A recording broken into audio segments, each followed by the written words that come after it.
Welcome to Kauffman Stadium in Kansas City for Game 1 of this 4-game series between the Toronto Blue Jays and our Kansas City Royals.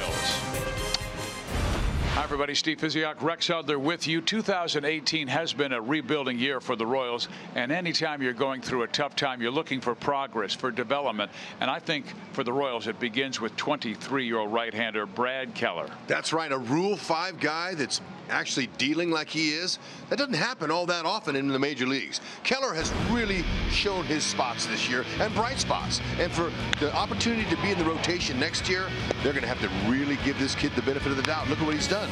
He's getting experience on the job. 88 and a third innings this season. He's been good. His ERA is fantastic. But look at the innings. That's right. That's a lot of innings they're getting, and he's getting experience from it, keeping the ball in the yard, doing a nice job. Tonight for Toronto, we'll see two young men making their major league debut, and it's the Toronto Battery, their pitcher and catcher. We'll have that story next.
Near the plaza and over at Kauffman Stadium, we're getting ready for Game 1 of this 4-game series, Blue Jays and Royals. Fizz and Hud back with you, and we've got an interesting story for the Toronto Blue Jays. They will have two guys making their major league debut, Sean Reed-Foley and Danny Jansen, the pitcher and catcher tonight. Yeah, it's unusual. It has happened before, but I can tell you what. There's one battery mates here. These guys are all going to be nervous. Look, they're going to be tight. It's their first big league starts. Fizz, both of them pitcher and catcher. But something tells me when you have stuff like this kid, Reed-Foley, wow, shouldn't be a problem, really. I mean, he got great numbers. He's ready for the big leagues. He's been dominant in AAA. This young man right here will be a little nervous with the folks in the stands, though, I can guarantee you. And then Danny Jansen is his catcher, who caught him down in the minor leagues. When we come back, we'll talk offense. Joel and Monty will talk about Diaz and Duda. That's next.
but it was just a third of an inning in each game. That was back in April when he was a reliever. Now set to take them on as a starter. First pitch coming up in less than 8 minutes. Welcome back to Kauffman Stadium. Joel Goldberg, Royals Hall of Famer Jeff Montgomery. Two teams that are rebuilding, that have had their struggles this year. Both are about the same distance out, although the Jays have a better record. How about some hitters to watch in this series? Yeah, I think if we're going to look at Kansas City, we're going to look at Lucas Duda. Here's Duda, who's got a 6-game hitting streak going. He's a professional hitter, a guy that goes out and gives you a good plate appearance every time up there. And the way he's swinging the bat lately, he's a guy you want to come up, hopefully in some big situations here tonight.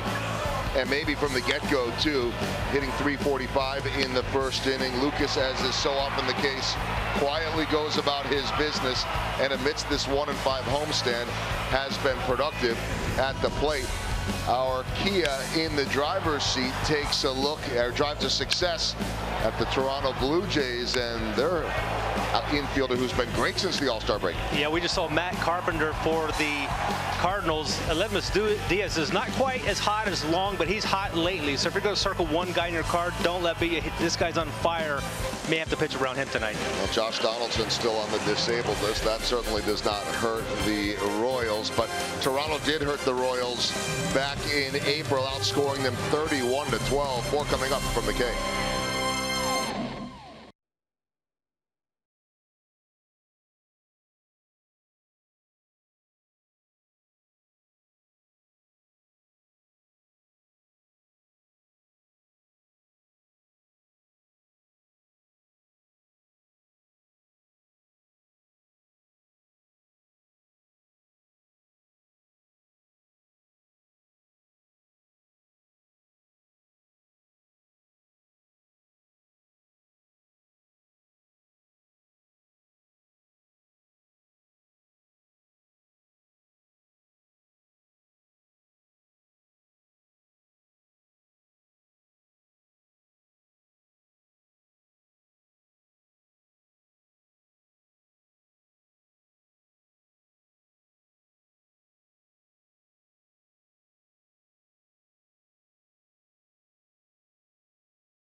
By Missouri Lottery.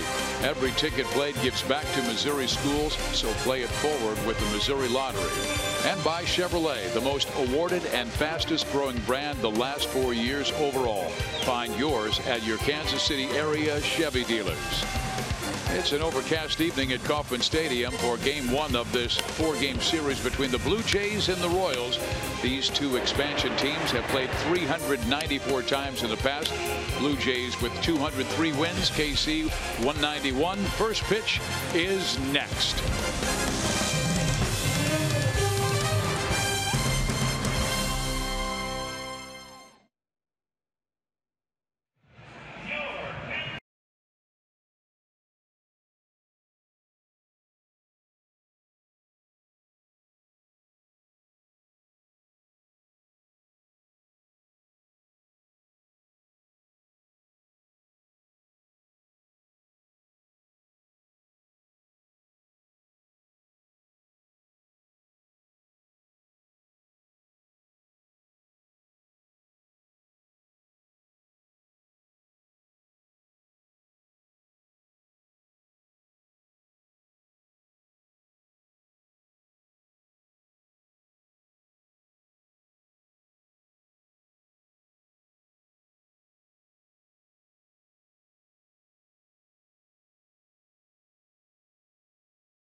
That is expected later tonight. 85 degrees currently. Steve Physiak, Rex Hudler, Joel Goldberg, Jeff Montgomery with you.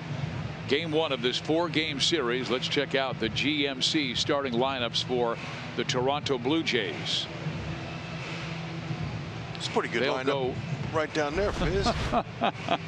Well, let's talk about offense. Guys who can swing the bats, not guys who swing and miss. Curtis Granderson to lead things off, then Travis Smoke, Grichuk, Morales, and we had a lot of fun with Kendris here in that championship season. Sure did. You know what? He's been on the disabled list a little bit this year, but you know what? He's got another year left and another year watching a pure switch hitter. Well, the Royals will now take the field, and they'll be led by their starting pitcher, 6'5", 230-pound right-hander Brad Keller. And Keller has pitched very well this year for Kansas City, a guy who was a Rule 5 pick from the Arizona Diamondbacks organization who he pitched for last year. And there's Big Brad. Looking forward to watching him execute like every time when he takes that slab, when he toes that slab anyway. Opponent's 255 against him. He's not a strikeout pitcher. Now one day he might evolve into it because he does throw 95. He's got the stuff, but he's more pitch to contact type of pitcher. The key for Keller to beat the Blue Jays tonight is just to rely on that natural movement. Be yourself. The 4- and 2-seam fastballs have really good movement to it, and he's a ground ball worker, and if he just pitches to contact, gets a little run support, they might win this first game. Averages 95 on the 4-seam and 93.5 on that 2-seam, and gets a lot of ground ball outs, and he has an excellent defense behind him. The Royals defense remains solid, a franchise record, no errors their last 12 games. That's right. Royal forward around the horn defense, Fizz. You bet that right. No errors. They haven't committed their 12 full games. That's set a club record. They've been good. Salvador Perez, he's a stud back there, man. Loves throwing runners out. Any would-be Blue Jay runners, they're in trouble.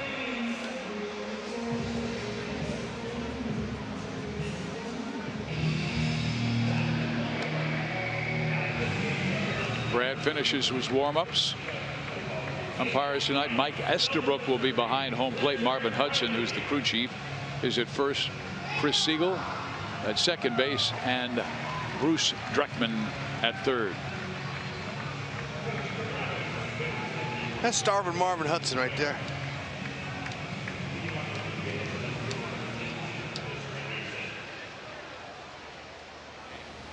Keller facing a team that won last night. They beat Tampa Bay 1-0, but they have lost 5 of their last 7.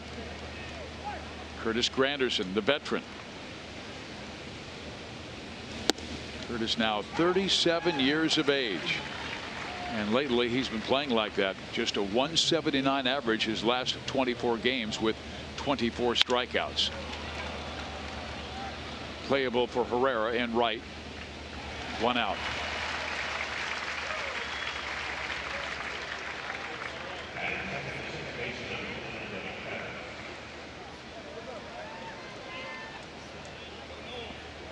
Now Devin Travis, who's the second baseman for the Blue Jays, hitting .251 this year, and he's picked things up of late, hitting over 300 his last 9 games, including 9 RBIs. Yeah, Travis is a nice hitter. He knows who he is, and this is just his 4th season in the big leagues. He's figured it out. Spray type of hitter, goes from line to line. Royals, who shift quite a bit. Yeah, they shift quite a bit. Playing him pretty much straight up. Didn't you tell me it's the maple that usually split like that? No, that's the ash. The ash, all right. Yeah. Maples, they crack in half. The head goes flying. But this right here, boy, he buzzsawed him, and he can do that because he has a heavy sinker. That's in on his hands. And they say in the business, Keller got in his kitchen.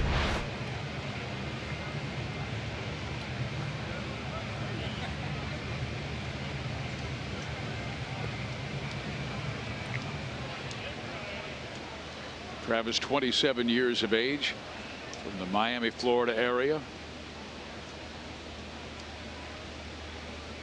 And he swings and drives it down that left field line into the corner. It goes, and gone. A rare home run allowed by Brad Keller, only the 4th he has given up this year, and it's to Travis to give Toronto a 1-0 lead. I'll say rare. Keller typically this is a worm burning machine, ground balls, but man, that's a heater in. 94 had some cutting action or a little bit of inward movement. Travis, a real nice full extended swing. Keep your hands in. If you have too much top hand, that hooks. Foul. Now Justin Smoke, another power hitter. First pitch outside, ball 1. Smoke, a switch hitter, batting from the left side.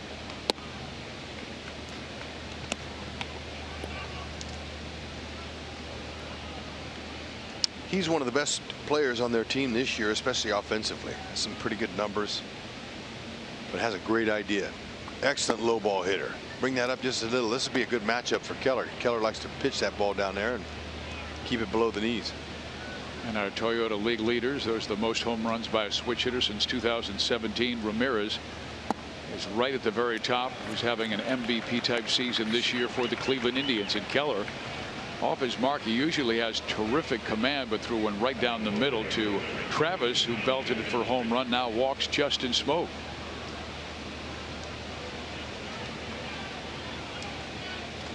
Royals had trouble with St. Louis. They were swept by the Cardinals, being outscored 23-5, and the Cardinals did a lot of their damage early.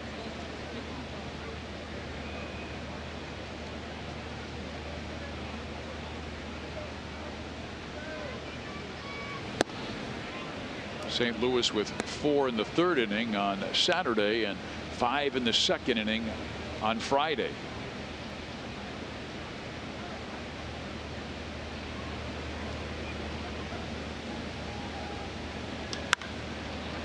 Rick skies it to center field. Phillips has it measured. 2 out. But usually it's Keller, a ground ball machine. We've seen 2 flyouts and a home run early in this one. Yep, baseball revolves around statistics. There's no doubt about it. But you know what? They tell the overall picture in the story, not the day-to-day. Listen to Morales. A nice round of applause by Royals fans here. Love him. Still do. Absolutely delightful guy who signed with the Royals and had back-to-back very good seasons. He was with us 2 years in Kansas City, hitting .277 with 52 home runs and 199 RBIs. Boy, what a presence. It's hard to go all the way without a full-time designated hitter, and he fits the bill. He's a veteran. You know, he has really good hands. Remember the games he played at first base for the Royals? Yeah. How good he was. He didn't err in all the 2 years he was here. I don't think he made an error over there at first base. And then he played a few in right in some National League parks. To the right side, fielded by Merrifield, and Morales grounds out, but Toronto takes the early 1-0 lead on Travis's home run. We'll see Witt, Gordo, Perez when we come back.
check out the Royals GMC starting lineups.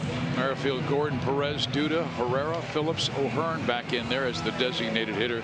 Then Mondesi and Escobar, and they're facing Sean Reed Foley, making his major league debut. Yep, this young man is a big moment for him and his family. There's no question about it. You work your whole life to get to a position like this. Gonna have to fight back the nerves, there's no doubt. Opponents in AAA this year haven't done a whole lot off him. He's got great numbers and good stuff. So if the Royals, they want to get to him, don't let him gain any confidence. Get him early. He's got an excellent fastball. That's going to average about 94 miles an hour. He'll top 97, 98. It's a good one. It's a pretty good movement. They'll take that ball out, give it to the authenticator. He'll authenticate that as his first big league pitch. He's in the game.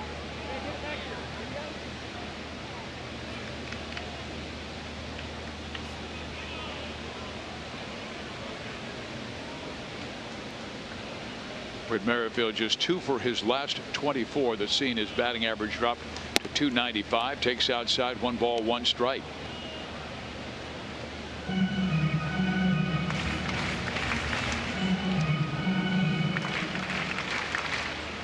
Played center field last night and back at second base today. Breaking ball right in there. Yep, he's going to work a slider, curve, and a changeup. He's got the basic 4. Has a very quick arm swing. Gets good extension. It's a long stride. He's doing everything right to get here. He's going to rely on the fastball, so that's why the Royals, they just want to focus on getting that pitch and then bust it a few times, and that'll take his confidence away.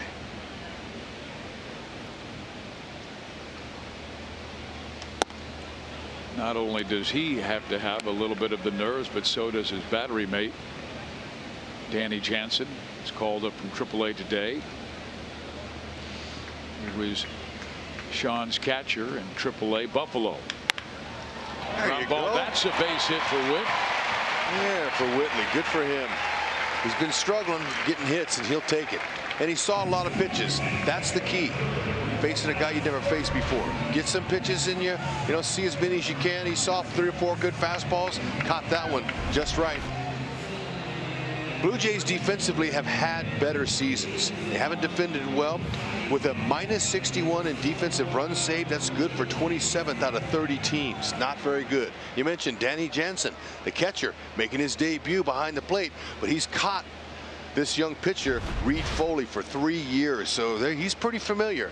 And might be a little more nervous if he was catching somebody he wasn't familiar with. And I'm expecting the Royals to be very aggressive in this game, not only because of their youth, but Toronto has allowed the 3rd most stolen bases in the major leagues this year with 86 steals. Well, Whitley, he's going to be on the attack.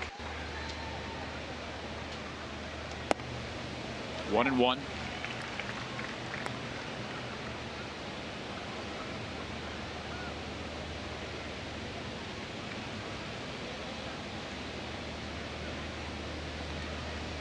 Danny Jansen, regarded as one of the best defensive catchers in the Toronto system.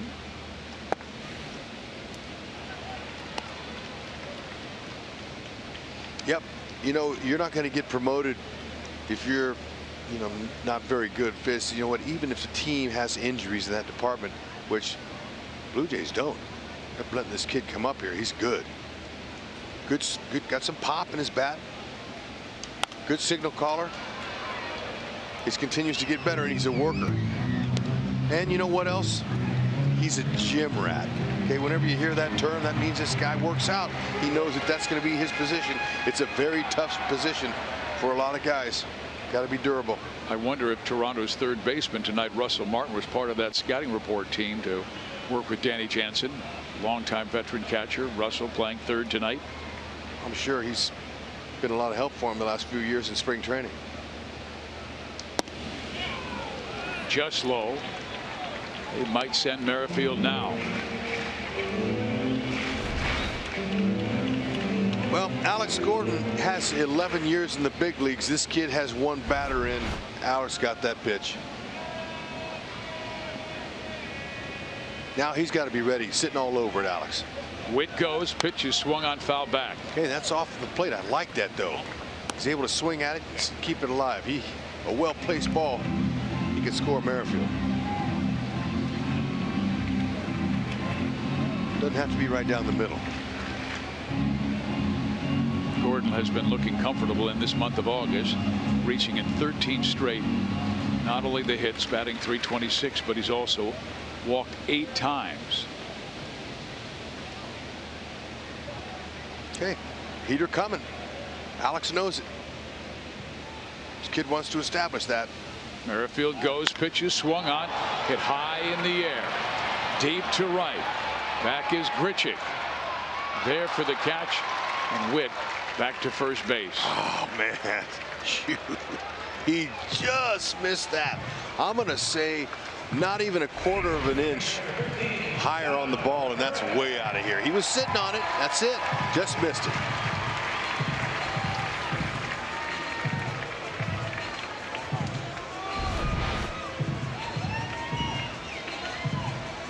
Now Salvador Perez, who had 2 hits yesterday, batting average at .232.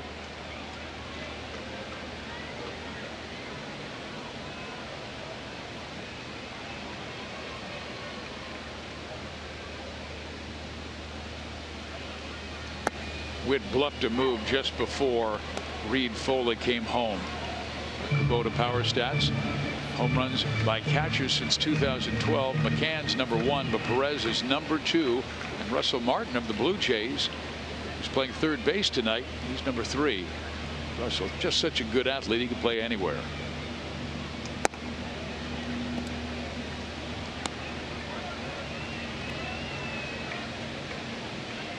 Mitch Meyer, see him there? He's checking out the signs that Jerschley's given him, but also in his hand he has a stopwatch, and what he's doing is he's timing the pitcher, Reed Foley, from when he breaks his hands till the catcher catches the ball. And he'll tell Whitley. He goes over and he walks and he tells Whitley, hey Whit, look, he's 1-3, 1-4. You know what? He's too quick home. Don't even try it. Anything over 1-3-5, Whitley with his speed, if he gets a good jump, it has to be a perfect throw to get him.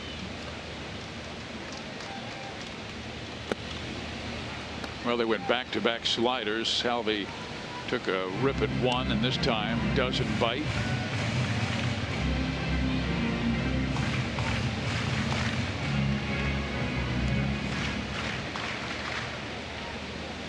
This duo, the first set of starting battery mates in Toronto history, and only the 5th in the last 25 years in Major League Baseball. Hey, he's going to throw over there. That's the old-fashioned sign for throw over. See his move. Pretty deliberate. No trickery involved, and that's what good base stealers like to see. They like to draw a throw.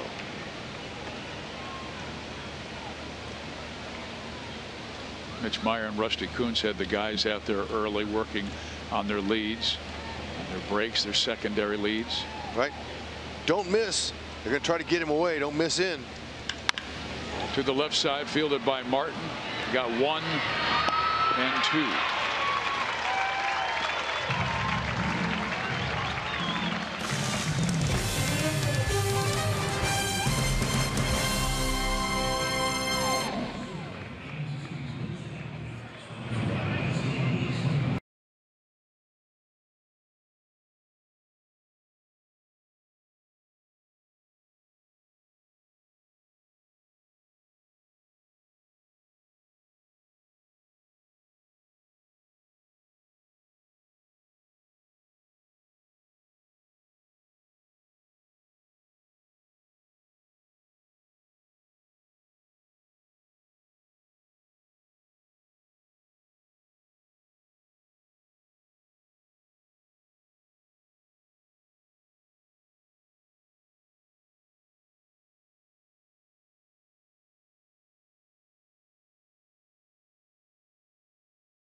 American military personnel serving overseas are watching this game on AFN, the American Forces Network. Welcome to those in countries around the world aboard naval ships at sea, and thank you for your service. Perez just gave Russell Martin a little tap on the side like, thanks for starting a double play on me. And Russell smiled back at him. Keller's first pitch right down Broadway. Strike one.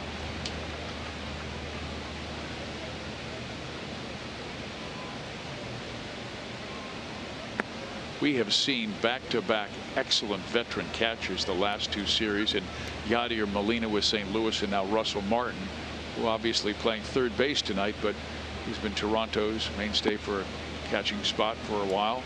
Yeah, he's playing third now for the 11th time this year. His 7th start. Excellent backstop, though, over the years. And they've needed a third baseman because Josh Donaldson has been injured much of the year, and so too has their shortstop Troy Tulowitzki. And when you lose the entire left side of your infield, you're hurt.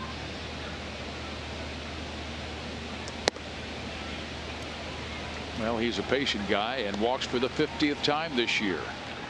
Let's go to Joel. Some news on Danny Duffy. Not great, but not awful. Danny placed on the disabled list this afternoon. Had that injection with the shoulder stiffness the other night, shoulder impingement.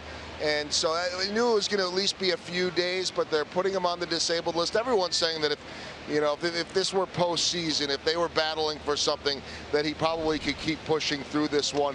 Danny's saying that he's disappointed just because he had the personal goal this year of leading the staff, of making every start, of hitting the 200 inning mark for the first time in his career. At the same time, he said he's realistic in understanding that there's no point right now in hurting the team.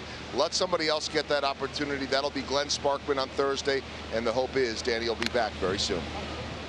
Yeah, he would be eligible to come back, Joe, the last day we play in the Tampa St. Pete area against the Rays. That is August 23rd, but there's Glenn Sparkman, who was recalled today. You're allowed to go down and come back if there's an injury, and of course it was to Danny Duffy, but he pitched very well Friday against the Cardinals.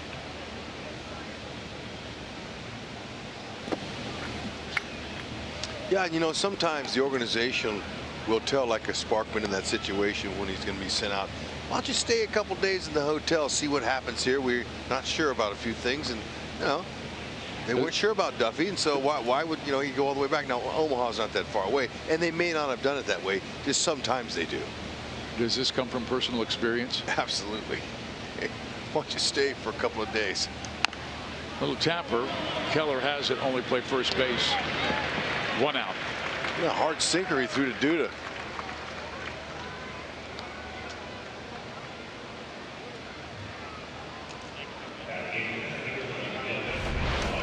Yep, Keller with no problem picked it up, got it, saw it, and he sidearmed it. There was a little bit of sinkage to it, and Duda two-handing it. And Keller saying, "My bad." Hey, sorry about that, bud. I got a little excited. Duda had a smile on his face. And you know what? With the defense in 12 straight airless games. You're right. Yeah. You know, they kind of squeezed that one a little bit. Not only a franchise record in games played with 12, but now 112 innings. That's a lot. That's a lot of baseball, Fizz. And what's so amazing about that is the way Ned's moved several defenders to different positions.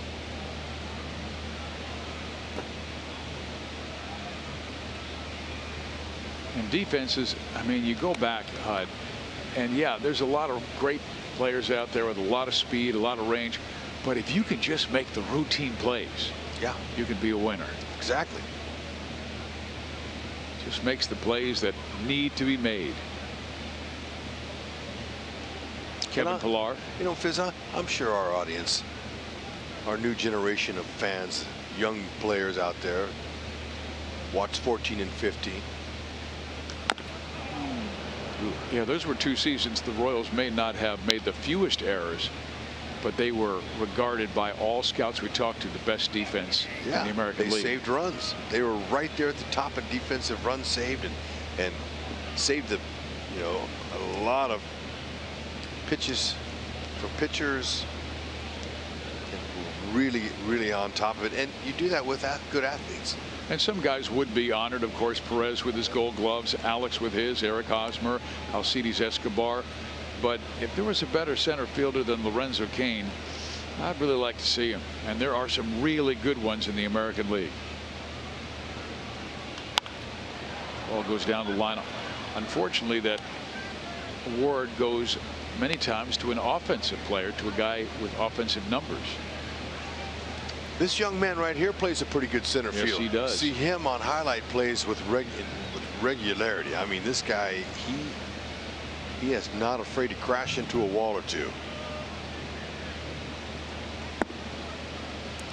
Kevin Pillar, Kevin Kiermaier with the Rays, Mike Trout.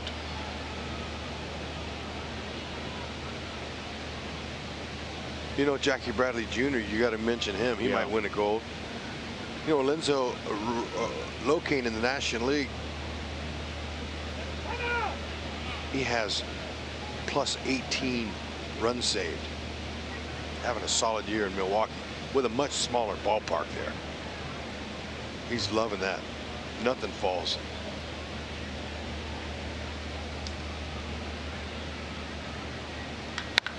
That ball is smoked to left field, and Gordon will run it down. He got a great first step.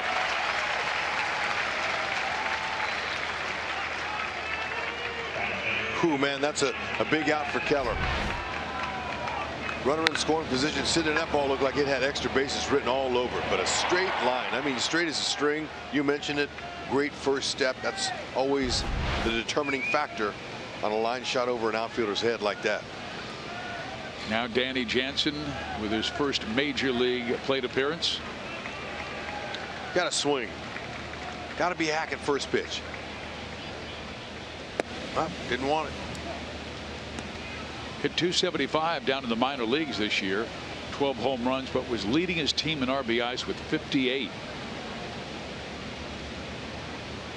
Born in Chicago, but raised in Appleton, Wisconsin. Got a brother that lives here in Kansas City, here in the stands watching his debut. And one of the things that they told me about this young man, Danny Jansen, is he has very good plate discipline. He's not up there just flailing and bailing and hacking. 2-0 now. He'll be looking for something he can hit. Strike in there, 2-1. No batting gloves. Little thumb guard on that right thumb. That's to cut the friction down if he gets jammed or hits it off the end of the bat. And he gets his first major league hit. And here comes Russell Martin. The throw to the plate is in time. I'm a little surprised Luis Rivera sent him on Alex, as Luis Rivera has been a third base coach in the league for a lot of years. But anyway, Jansen will take his first knock. Terrific throw by Alex Gordon. Yeah, I was a little bit surprised. But that's Alex's ninth in a beauty. Ninth outfield assist.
Bottom of the second here at the K. Beautiful night. StatCast AI powered by AWS is going to show you this right here. Alex Gordon. Wow, right on the money, honey. Threw from 206 feet, no problem. Now it's on the third base side of the plate. You have a chance to tag him out. If it's on the first base side, no chance. Excellent job and good tag by Salvi. 9th outfield assist. Now Reed Foley to face Lucas Duda, and Joel Goldberg and Jeff Montgomery were talking about great throws that we have seen in recent years in the major leagues, whether it's Bo Jackson cutting down Harold Reynolds or Yoenis Cespedes to catch an angel, or Dave Parker's throws in the All-Star game. But I tell you, Alex Gordon now with 91 career assists. He may not wind up like some guys, Hud, and throw it as hard as he can, but he throws like he used to play as a third baseman. He gets rid of the ball so quickly and so accurately. I'd put some of his throws up against the very best. That's right. Accurate, low trajectory. He doesn't launch. He doesn't try to heave it. He goes right. He has short, quick footwork there. They're talking about it right there. And the only reason I'm sure that Luis Rivera sent him Russell Martin was because of the rookie getting his first base hit. Danny Jansen wanted to have an RBI attached to it. That's just my feeling.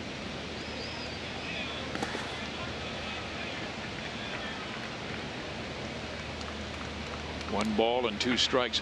I think my favorite is a ball down the line that the hitter thinks is a double. Alex goes and gets it before it hits the wall, then does that spin and throws absolutely on the money accurately to second base and cuts the guy down by about 5 feet.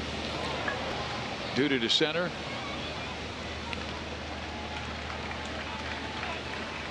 One out. Gordo Nation is back this Thursday. Cheer on everyone's favorite Gold Glover, Alex Gordon, in his reserved fan section. Tickets are just $35 and include your seat in left field, a Gordo big hit, and a premium Gordo Nation shirt. Don't miss a chance to cheer on Gordo every Thursday home game. Get your tickets now at Royals.com/theme tickets. Alex walked us right into that one. You know, Fizz, the plays I like the most from Alex, the throws, are many years now, 7 years of watching him hit Escobar and nailing a runner at the plate. I love the classic relay throw from the outfielder to the relay man on to home. Herrera to left center field, and Pilar is there for the catch. So 2 outs here in the second inning.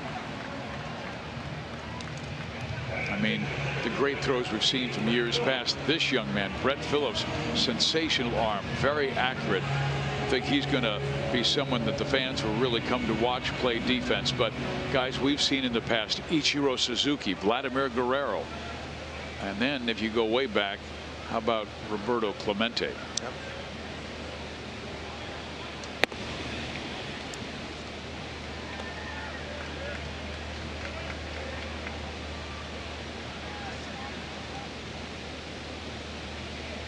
Phillips now at 237.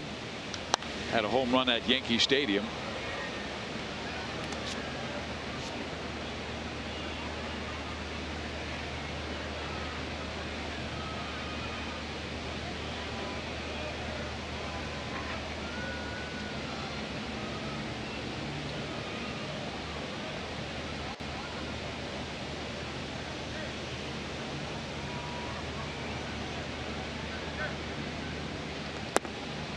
You wouldn't think that Phillips has ever faced Reed Foley before, because Reed Foley in the International League and that young man in the PCL, he was at Colorado Springs earlier this year with the Milwaukee organization. Well, I like this kid, Reed Foley, his fastball, the life he's got on it. Wow, that ball takes off out of his hand. Said he's an intense competitor too. Hard boring 95.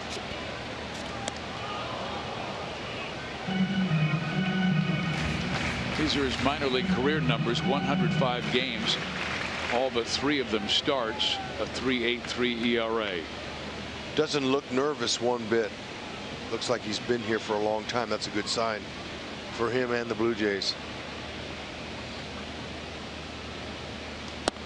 And there is ball 4, so his first walk.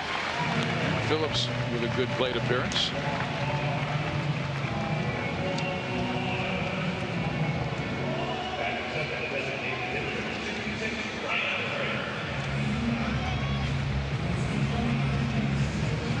Got to get a big hit here. Don't let him gain that confidence. I talked about that at the open of our show here. Don't let him have any confidence. He settles in. A guy with this kind of stuff right here could really be tough on the Royals.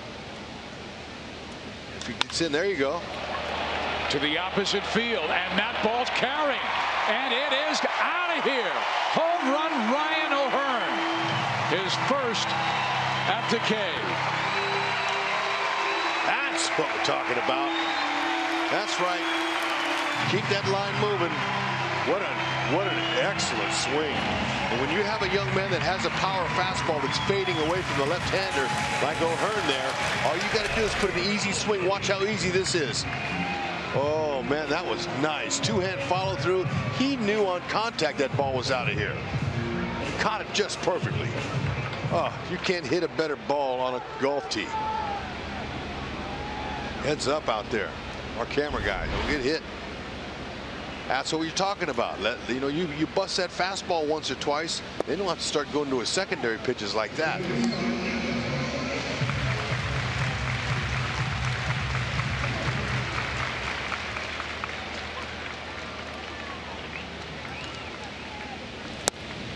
Adalberto Mondesi with a swing and miss, now down to the count 0-2, but the Royals with a home run take their first lead of the night.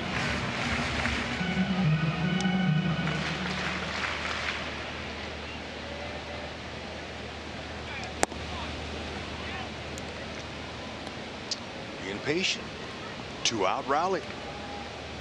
Phillips milking a walk.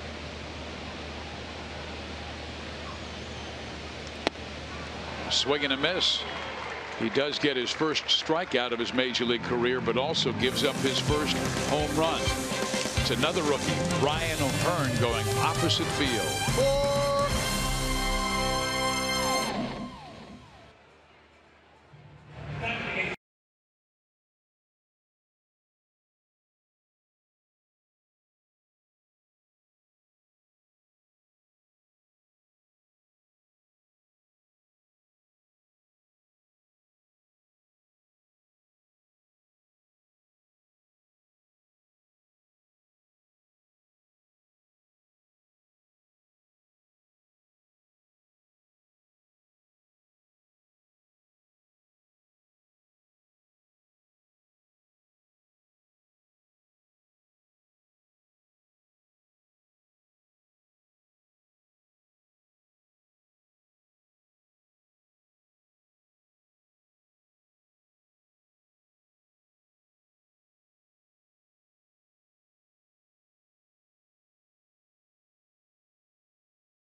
One thanks to Ryan O'Hearn's home run. And fans, our second annual healthcare services night is back at the K tomorrow night. Purchase your theme ticket to receive an exclusive Cherokee brand Royal scrub top and watch the Royals take on the Jays at 7:15. Get your theme ticket today at royals.com/theme tickets. Granderson up for the second time. Flight out to right. 1 ball, 1 strike.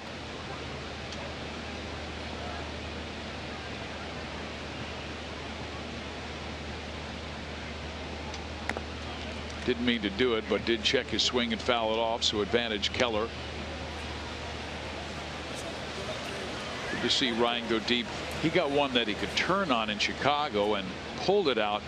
But what we saw that impressed all the scouts down in the minor leagues, oh, they say he went, and Salvi has to dig it out of the dirt, and that is strikeout number 1 for Brad Keller.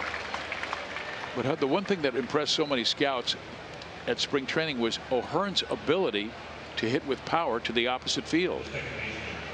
Yeah, he just showed it right there. You know, he let the ball travel deep. Of course, the ball has some tailing action to it, but I just loved it. Ooh, man.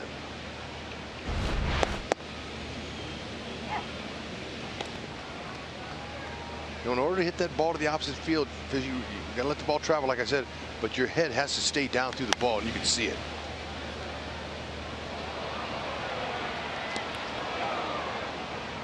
You know, with the way that ball was moving. Watch it. Okay, now watch his head position. We'll freeze it on contact here. We'll get another pitch here. We'll do it. But that's really important for hitters, you know, not to move your head. You got to keep it down on it. Now watch him. This is super slow motion camera. I absolutely love it. Now that's center cut. Okay, watch it. Look at his head. His head position. I mean, he has really got his eye on that ball. This perfect swing. Keller guns it over there, and Duda almost lost his arm where he had to reach towards home plate to gather it in before Travis ran by. 6'5", 230 is Keller. He's a good athlete. Duda, he's 6'4", 255, another good athlete with quick feet. You know, you think men that big, you know, are like a big offensive lineman. You know, offensive linemen, they're athletes too. They got to be able to move and pull, and they got to. These are some of the best in the world that do that.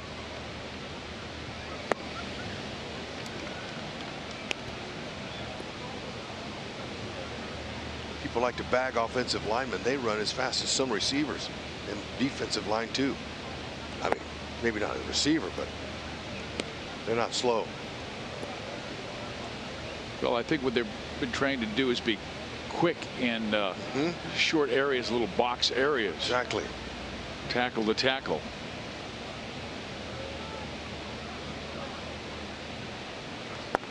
And Keller has told the story that he was kind of a chunky kid growing up, a late bloomer, wasn't really much of a prospect as a junior in high school. Then as a senior, well, that's when the scouts started watching.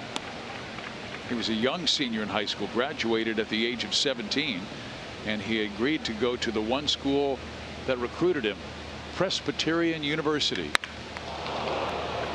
Off of Keller, but right to Escobar, who records the out. And a good inning for Brad Keller. Yeah, looked like it hit him on the wallet. Perfect place to get hit, especially a big leaguer nowadays.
Parker celebration, which begins this week and runs for 10 days.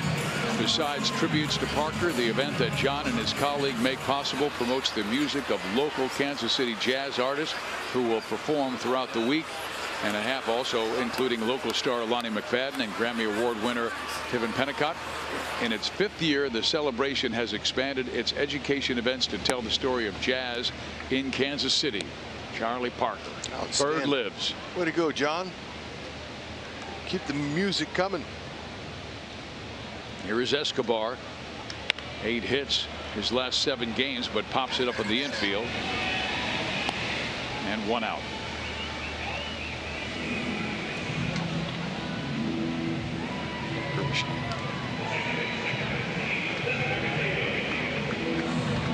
I mean, you look at Sean Reed Foley, and just a little bit, Hud, with that mustache. Doesn't he remind you of Napoleon Dynamite's Uncle Rico, the guy who lived in that camper van and wanted to play in the NFL? Just a little bit? Sure, if you say so.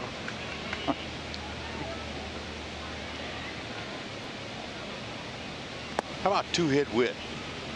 He's been a lot of 1-hit, no-hit Whit lately, and I asked him before the game, Whitley, is this the first slump you've been in 2 years in the big leagues? And he looked at me funny and says, of course not. I said, well, what do you mean? I mean, you know, we're not used to seeing you go this long without a double. It's been a while since you've 17 games without a double. And he goes, and he smiled at me and said, huh, that's part of ball. Here he comes. Well, you just called him 2-hit Whit, and that's number 2. Here he comes. Now watch him. You get those lousy singles and those extra bases start coming. But he laughed that off as quick as I brought it up. He said, come on, Hud, you know that's baseball. There she is.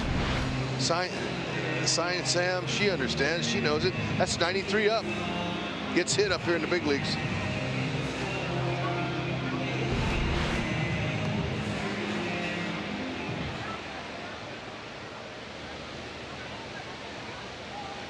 Alex Gordon almost homered his first time up, driving Grichuk back to the wall, and he went on that one. Merrifield went once when Gordon was up last time, but Alex fouled it off.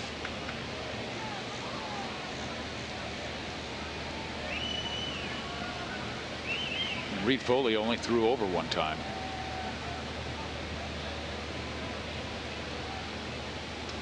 You know, even though Reed Foley's quick home, I don't think Whitley's going to stay at first base much longer. He's really measuring up. He had 4 or 5 pitches the last single he got when he got on first base, and now I think he's got him down. He's had him throw over 1 time.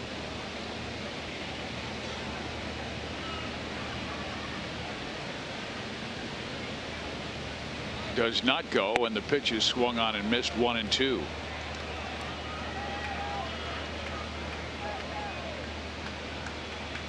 Staying firm. Velocity is not the same as it was in the first inning from Reed Foley, and that could be because he's using a 2-seamer a little bit more, or it could have been that his adrenaline was so high at a certain level that he was really bringing it extra. Another good move. Merrifield, now he backs off, goes back to the bag, but he had a little stutter step over there.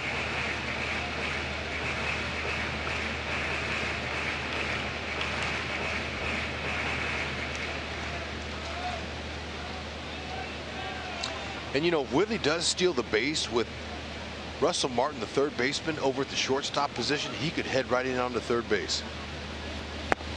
Alex swings and misses and strikes out. Now they'll pull back over with the right-handed pull hitter Salvia.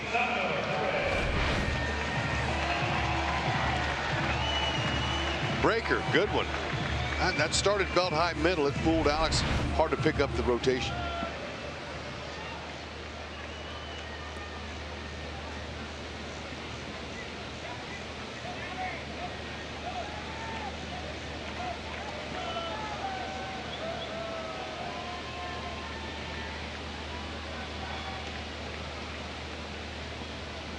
Whit again had a good lead, took a couple of crow hops, thought he might go, but then backed off.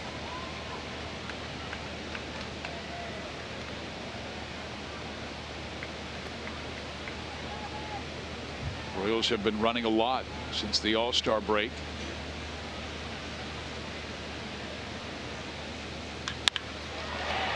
Martin. Wow. Good pick by Justin Smoke. It's fine defensive play. The Royals shut down in the third, but they still take a 2-1 lead to the fourth.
Baseball at the Royals Charities 5K Retro Run Walk this Saturday. Run on the field at the K, plus get a retro t-shirt and a free ticket to a game. Sign up at royals.com/run. Presented by Fox Sports Kansas City and Price Chopper. Brad Keller versus Randall Grichuk.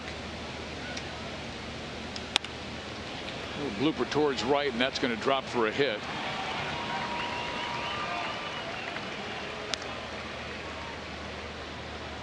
This is Randall's 27th birthday, by the way. Four-seamer, look at how it's running in on his hands. It jammed him, but he had a good level swing. Happy birthday. He'll take it. Little doinker.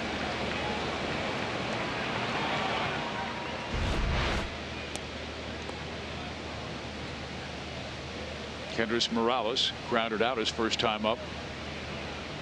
Royals will play more of a traditional infield, even though they have three on the right side, but they had Whit Merrifield way out in right field. Morales' first time up with nobody on, but with a runner at first base, they bring Whit in.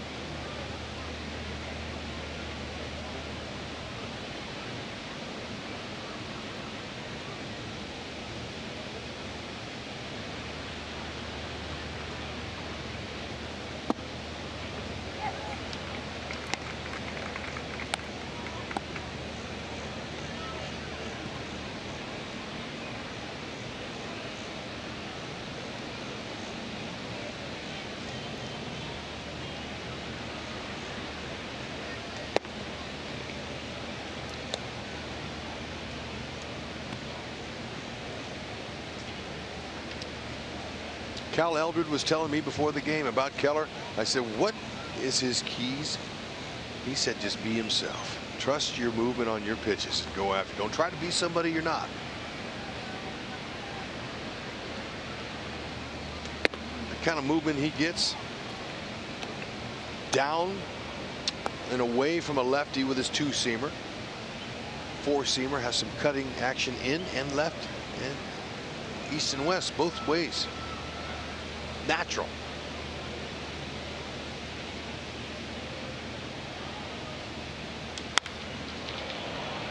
Alex should run this one down and does.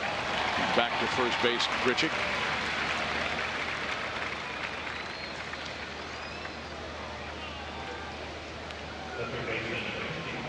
Check it out. There's Brad Keller. That sinker, that's the one that induces the ground ball double play that he'd like to roll right here. 224 opponent average on that. He'll get more comfortable with the changeup as he goes along here, but right now 3 is all he needs. And really, he's just using 2. But the 4-seam and 2-seam is a fastball and held differently in your hand.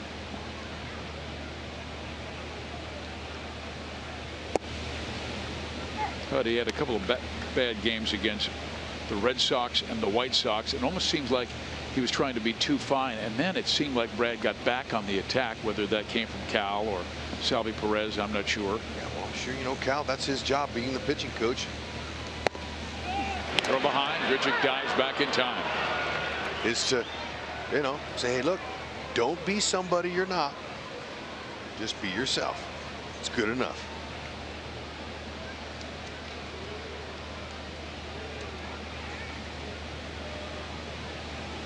Grichuk's just 3 out of 4 in steals this year.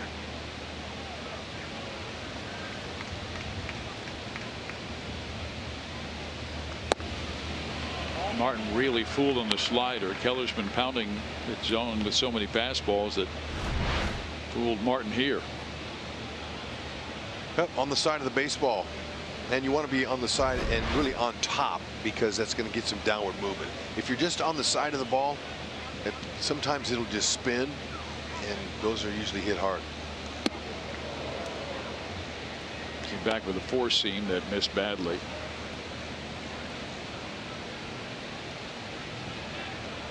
Martin has been hot, 11 for his last 27, with 3 home runs covering his last 9 games.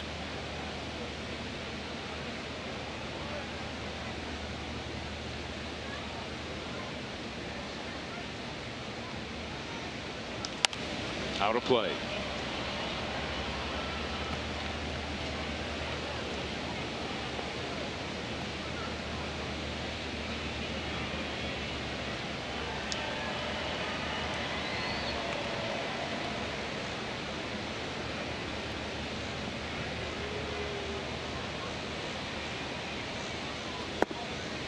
Now they might send Grichuk.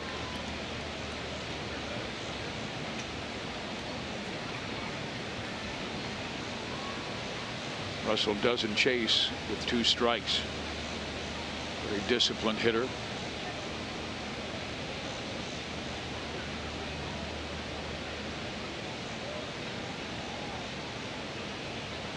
Grichuk goes. Pitch is swung on, hit down the line. It is hooking and going foul. Yeah, John Gibbons knows that Keller's a ground ball pitcher, so he's going to send him with just 1 out here with 3-2 count. Doesn't want Martin to hit into a double play. Gibbons, smart manager. Been around a long time, fun guy too. Great to visit with. Yeah, Pat Tabler, who was on Joel's pregame show today, just said self-deprecating sense of humor. He hasn't let the losses get to him. Swing and a miss, throw to second, and that is an inning-ending double play, courtesy of that man, Salvador Perez. Oh, he couldn't wait to unleash that cannon. Oh, look at the transfer. Pop time, lined up the feet. He's out.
for Built for Baseball, brought to you by T-Mobile. Salvador Perez, man, he's putting on a clinic this year.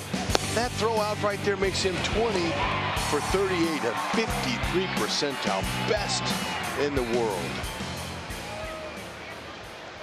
Grichuk was only taking orders. You don't want to get picked off. Okay, so you're not really a steal attempt. You're just going to let the pitcher go home and hope that the hitter makes some contact, and he didn't. The Royals continue to play some very solid defense, and this one alone. You had the great throw by Alex Gordon to cut down a runner at the plate, and then the strike him out, throw him out, double play to end the fourth. Okay, that first time up, Duda, he had a great at bat. He was all over Reed Foley's fastballs. So the young rookie catcher who's making his debut, Danny Jansen, said, hey, look, let's throw this guy some sliders. So he's thrown 2 in a row. He's gotten ahead of him, 0-2 right now. Heater coming. Yeah, Duda was ready. Yeah, he's been swinging the bat well, even on his outs. Right.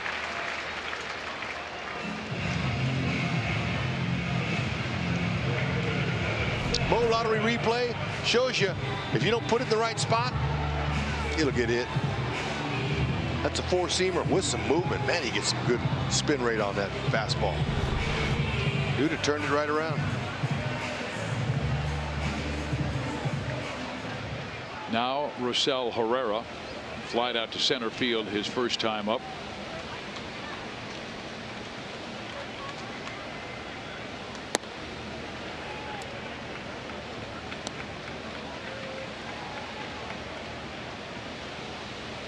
I was talking with Rosell before the ball game because he is listed at 6'2", but I'm 6'3", and I was looking up to him and I go, did they get your calculations incorrect? And he goes, yeah, I'm 6'4". And I was thinking, I don't remember a second baseman that tall. And I was talking with Jeff Montgomery and other Royals coaches about tall second basemen, and nobody could think of one. And then I asked Rosell, and he goes, oh yeah, DJ LeMahieu. I backed him up in Colorado. Yep, 6'4".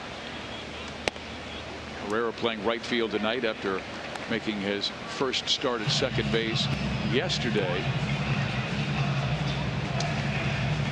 He's going to get a lot better as he grows older with his bat. He's going to figure out a few more things, going to hit for some more power. But right now, defensively, he's as good as they come. He's a Zobrist. Zobrist has all that experience. And he's a big-time hitter now, obviously, because he's got time in this game. But Herrera, he's on a great path, and the Royals see it.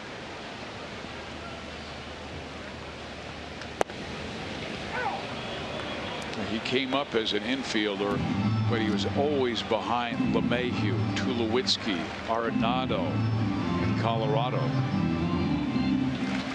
Yep, a lot has to do with what team you're with and who you're coming up behind. If you're coming up behind a team that's a championship product, you're going to have to wait your turn. Ball 4.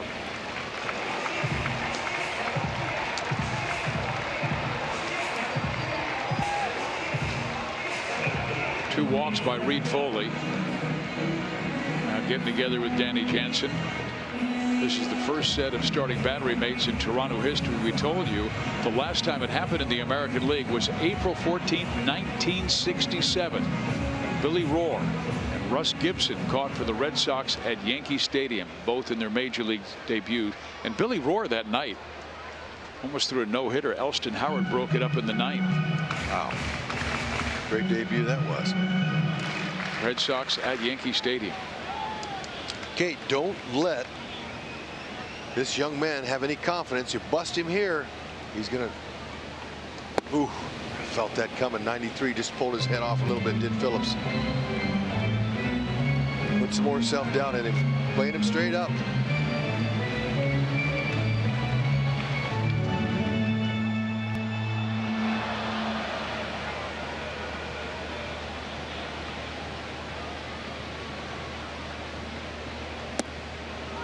Another strike and a curveball. It's pretty good. Now Phillips gonna have to go to eyeballing and being, you know, a little bit more aggressive. Open up the outside inside part of the plate. Try to knock in a run here. Walked his first time and scored on O'Hearn's home run. Outfield defense playing Phillips to the opposite field. They're swung over. They're swung over this way out there, and that's leaving a big gap in right center. And Granderson shallow and left.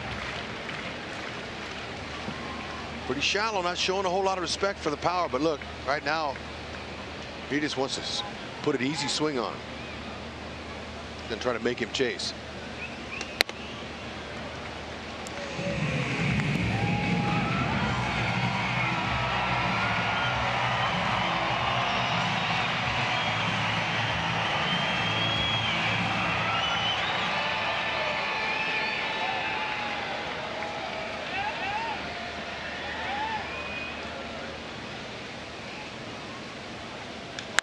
There's a base hit to right field. Duda will be held at third. The Royals have him loaded with nobody out. Ah, that is perfect base running by Lucas Duda, and nice hitting there by Phillips. The rookie making a few mistakes ahead in the count. This one here was definitely one. That's right there in the middle, 81. He's able to speed up his bat. And just a little while ago, when they had their last meeting, hit the mound, the catcher, rookie Danny Jansen, went out there, and so did Russell Martin, their normal catcher. And Jansen did all the listening. Martin did all the talking. So it's important to have Russell Martin on that field with this battery made here. Do you think they made a mistake with 3 straight breaking balls to Phillips? I think so. It sped his bat up. Plus, it was all about location. It was up. It was easy to hit. That ball's down on the ground. He gets a swing and miss. Well, O'Hearn got Reed Foley in the second. Swift, beautiful swing. That ball traveled deep towards the catcher's glove, and he just barely even took a nice, easy swing. Didn't try to muscle up or nothing. And now he's got another situation here with him loaded. I don't know if he'll get another fastball or not.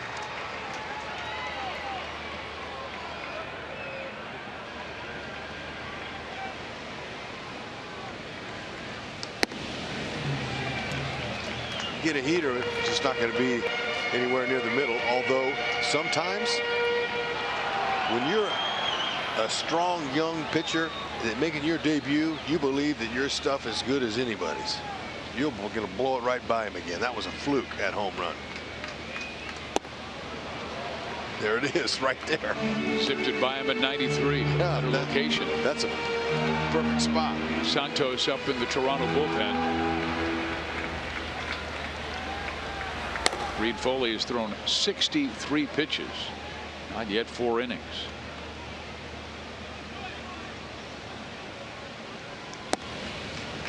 Two and one.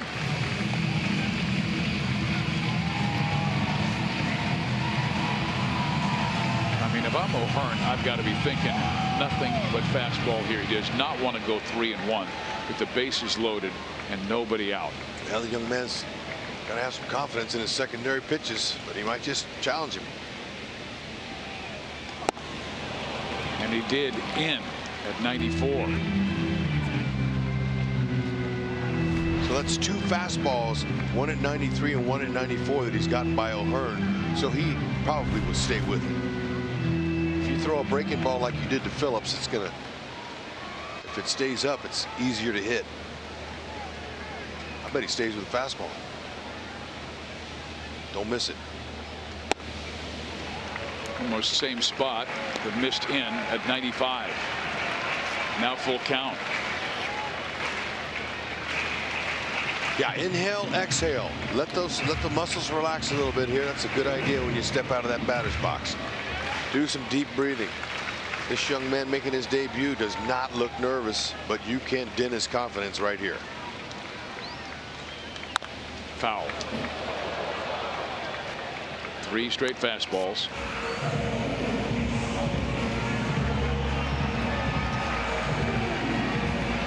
O'Hearn had a little bit of a slow start at Omaha, but wound up with 33 extra base hits in 100 games.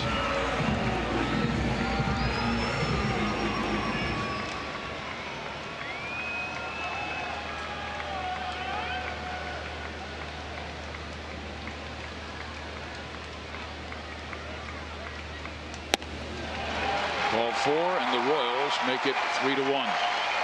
Excellent plate appearance. O'Hearn took his rips. He got some good swings on him, but he didn't come in there. The rookie now, he's starting to sweat a little bit. He's starting to say, oh, okay, I'm getting myself into trouble with some command issues. And let's see if Mondesi can take his hacks and meet one. Looks like Gibbons going to let him stay in. He can run, that's right. Yeah, believe it.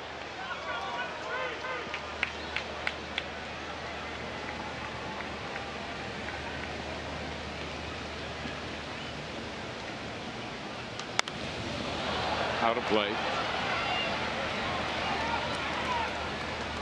Good swing. Be ready.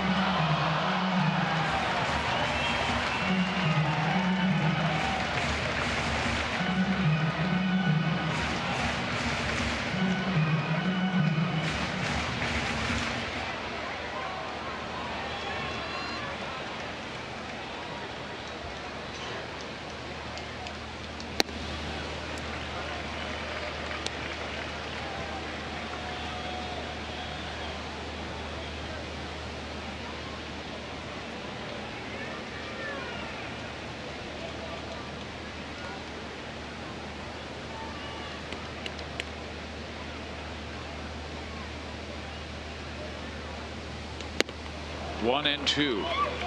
Working him up with that fastball. Going to be hard to hit that one. That's the one that takes off. That four-seamer has some life to it. You see how he's holding that ball with the seams, and look at how it runs. It almost appears to rise. Tough to hit that. You can foul it off at best, maybe. O'Hearn's was down lower. Just barely got a piece of it. A breaking ball. Good location. I was a little bit surprised he didn't go back upstairs with the fastball. Well, that break it there sets that next pitch up right here.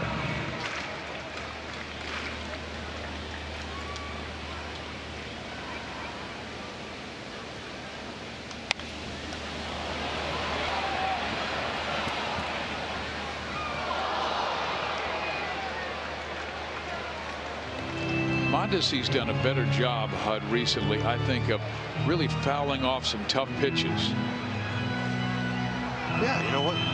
This situation here with runners on, you want to knock them in the worst way, so you expand your zone a little bit, and then you hit the borderline pitches and foul them into the seats and wait for the mistake. That's the whole idea of fouling off pitches, especially in this situation. Drive them in. 2-2.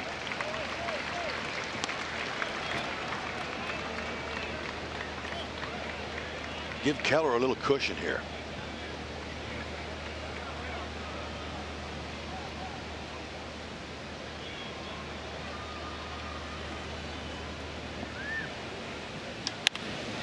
In the air, but on the infield.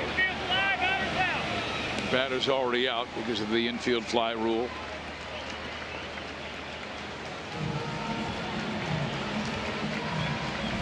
Good selection by the rookie battery mates, Danny Jansen. Catcher calling for another high fastball. Got it.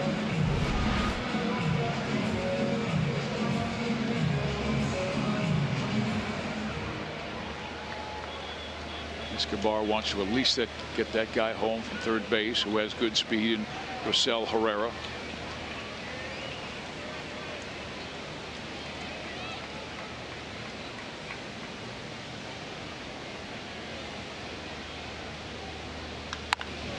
Tell us about the Toronto outfield arms. Got some pretty good arms out there. You know, Granderson, he is the senior without a doubt. Pilar's got 6 as center fielder. Granderson's got 4, and Grichuk has 3 outfield assists in right. So they're all adequate throwers. Should be able to score Rosie and Phillips with no problem. Their speed, especially Phillips, the runner at second base. You know, none of the base runners want to get doubled up on a line drive, so you got to freeze on the line. But then you can get a big secondary lead. That's the lead on the pitch.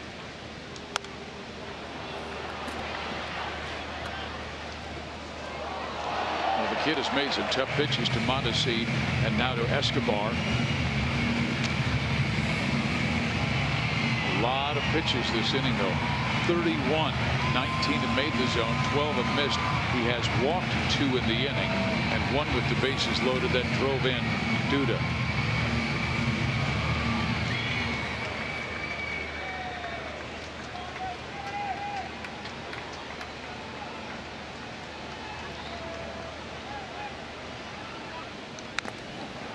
Ouch.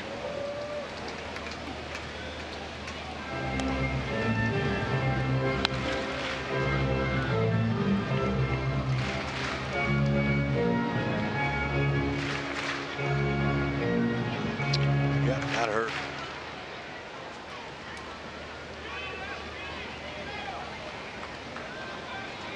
Mixing him up on Esky. Luis Santos in the bullpen. He's ready in case Esky gets a big hit. Oh. You've got 1 and 2. Royals unable to get that big hit. Brad Keller still has a 3-1 lead.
Sign up at mypricechopper.com/saves to save on Aquafina when the Royals get a save. Steve Physiak, Rex Hudler, along with the Hall of Famer Jeff Montgomery. And Monty, just want to get your take on Brad Keller. It seemed like he was elevating his fastball early, but able to get it down later. Well, he's a pitcher that's going to rely on the sinker, rely on the ground balls, and when he's able to do that, he's going to be effective. I thought it was nice to see him bounce back after giving him the home run and the walk in the first. He did by getting a ground out, and then got some help defensively from Alex Gordon with a throw out of a runner in the second.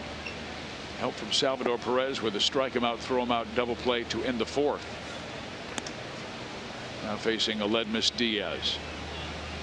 He has really been hot, hitting over 300 with 7 home runs since the All-Star break.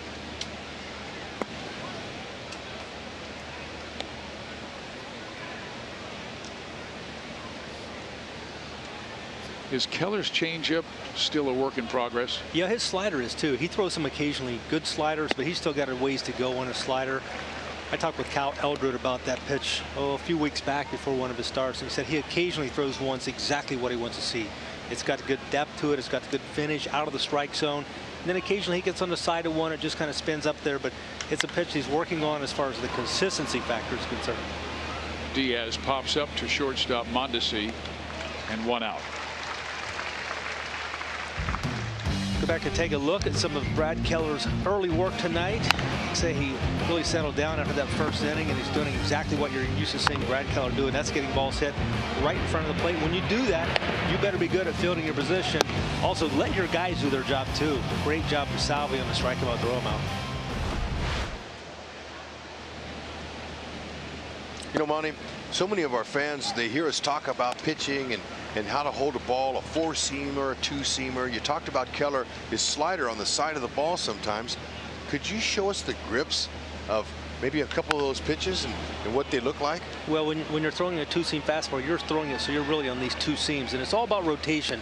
When you throw it, you got two seams rotating. You can flip it across there and you see it across a seam. When it comes off, you got four seams rotating. That's a four-seam fastball. Better velocity, probably better ability to command it. And then when you throw the slider, you want to be on the side of the ball, but also on top, so you can get down and through the baseball. And when you do that, it's not quite like throwing a football, but it's here and then it's finish on the pitch. And if you get on the side of it, it just kind of spins laterally. You want to have some depth. You want to have that ball almost going to home plate and then bottoming out. Well done. Thank you.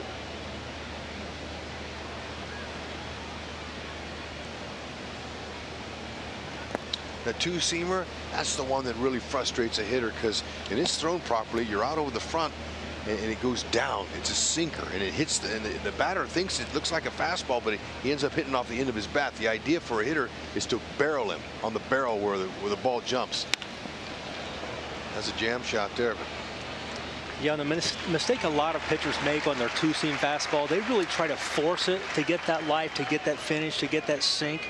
And pitchers who really master it, they have the ability to essentially let it do its thing. They don't try to force it. They let it come out of their hand. They let the seams, like I was talking about, do all of the work for them. They may lose a little bit of velocity, but they get that life, and they get especially late life. Ball popped up to the right side. Herrera will take care of Jansen. Keller with a 1-2-3 fifth inning. He has a 3-1 lead.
Fox Sports Kansas City is brought to you by Ram. Come in now to the Ram Summer Clearance Event and get a great deal today. Royals lead 3-1. Ryan O'Hearn with his first Kauffman Stadium home run. They added one more in the fourth, trying to knock out Sean Reed-Foley. Your thoughts on this kid making his major league debut? Well, certainly obvious on why the Blue Jays are so high on him. When you see the ball come out of his hand, it has that explosive life, especially when it gets close to the plate. It just has that movement. It's one of those pitches that a lot of guys have velocity, but when you have velocity coupled with the late life, you got something. Whit Merrifield has figured him out this far, 2 for 2. Nice little slider for a strike and a 1-1 count. I like the fact that he doesn't take a lot of time. It tells me he's confident in his stuff and his ability. Goes right at hitters. And you know, he's got a great mound presence too about him. He doesn't look nervous, rattled. He's, you know, you can see it lots of times. You can see it on their body or in their face in a body language game. Yeah, he looks like he belongs, no doubt about that. That's 3 hits for Whit Merrifield tonight. Must have been your conversation, Hud. Nah, I'm not taking any credit for this young man here. His skills are great, but it was interesting, his responses. He laughed at me and said, hey, I'm not in a slump. Come on. We all have slumps. No big deal. And there he is. He's keeping his hands inside the ball, spraying. He's got 2 to left field and 1 to right. He does play better with a chip on his shoulder, though. Sure does. 10th game with 3 or more hits this year.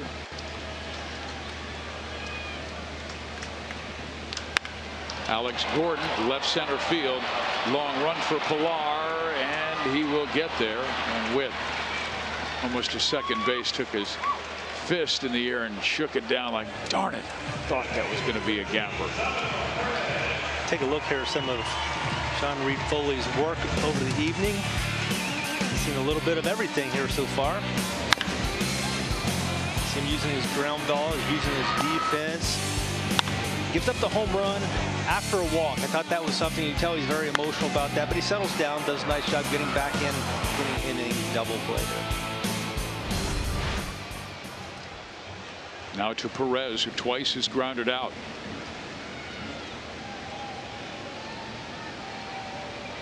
Last time up hit the ball on the screws, but Russell Martin made a great play to his left, diving and scrambling to his feet and throwing out Salvi. He wants to get a hold of one of those fastballs, get underneath it.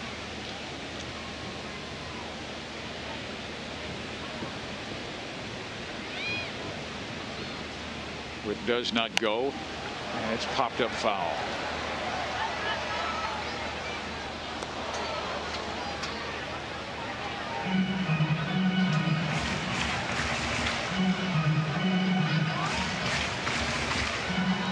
Merrifield's getting a good lead, like 12 feet.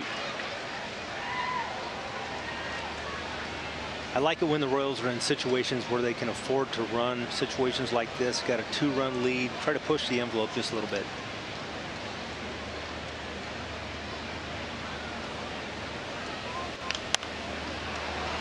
One and two. That's a good swing.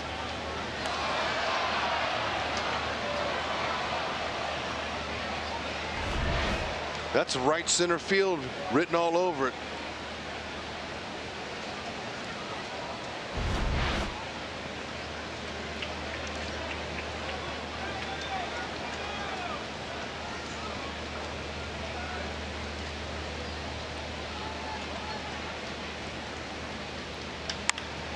Salvi does take a shot at right field. Back to first goes Whit. Nice idea.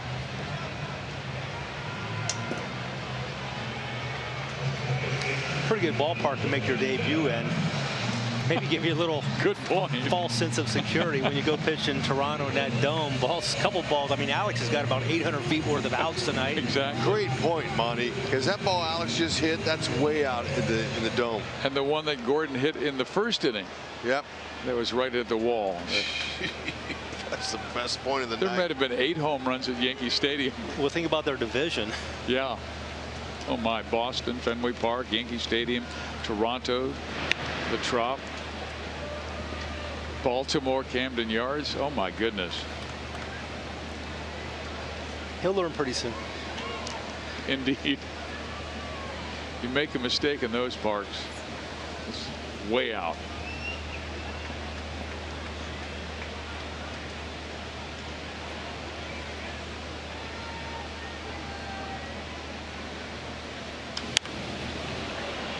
And I've always figured, Jeff, that a guy who is in his free agent year, good pitcher, may have had a down year. Why not pitch at Kauffman Stadium half the time? Sign with the Royals. You can definitely protect your stats a hair there.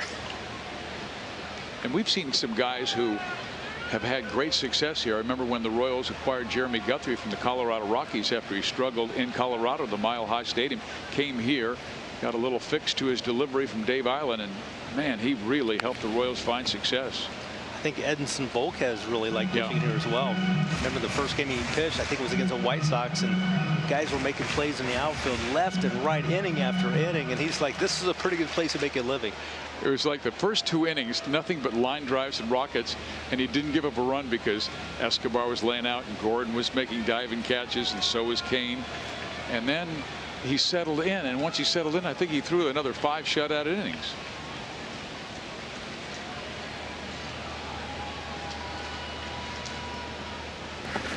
Ball gets away, and Witt will take second base. Wild pitch. A nice try by the young Danny Jansen, making his debut behind the plate. Tried to get in front of it, move his feet over there. It's impossible to keep every one of them in front of you. Royals were searching for a clutch hit in the St. Louis series.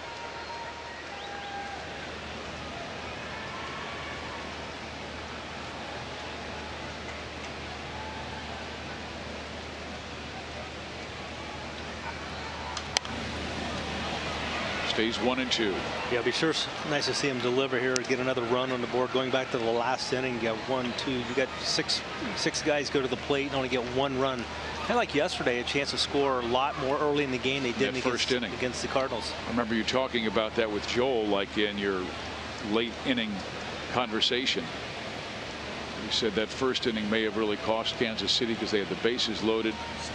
Bonifacio hit into that 5-4-3 first inning double play. Lucas definitely in swing mode right now.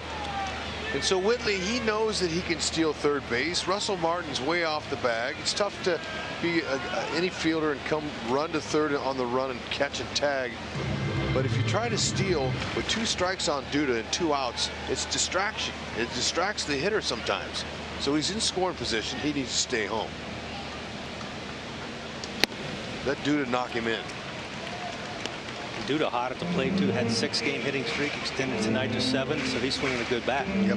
I remember being on second base, and an RBI hitter would be hitting, and I'd be dancing around out there thinking about, you know, distracting the pitcher, and I was distracting my own hitter. He'd tell me that when I got back to the dugout. Hey, settle down, be quiet out there. Another good pitch to hit. Back. He's got some good rips going.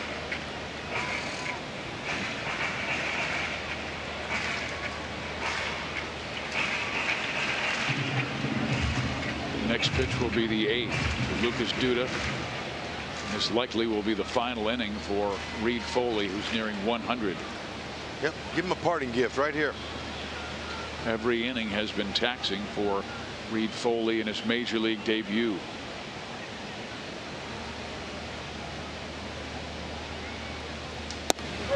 They called that a strike. Oh my. Well, Lucas Duda out looking, and we head to the 6th inning of play. Jeff Montgomery, Royals Hall of Famer, thanks for joining us. Anytime, guys.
Brad Keller stays in the game.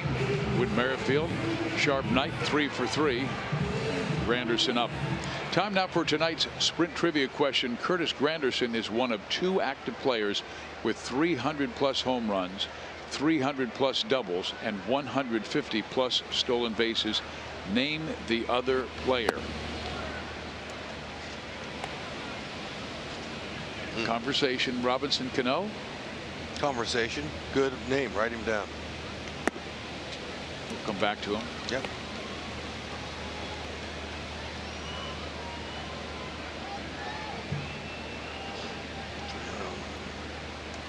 And Batista's still playing, but I don't know if Jose had that many stolen bases. Yeah, and Pujols doesn't have that many steals either. No. Although over his career. As for his career, you think Albert Pujols is on that list? There's a base hit to right field by Curtis. Anderson's had a great career. And one of the truly good guys in the game. Once again, there's our trivia question. One of 2 active players with 300 home runs, 300 doubles, and 150 stolen bases.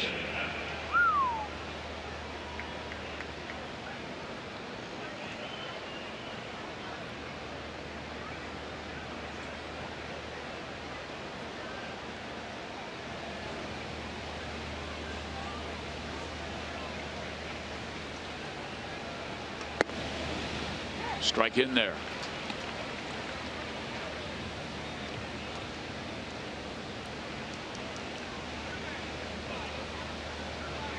Chase Utley will retire at the end of the year, but he doesn't have 300 home runs.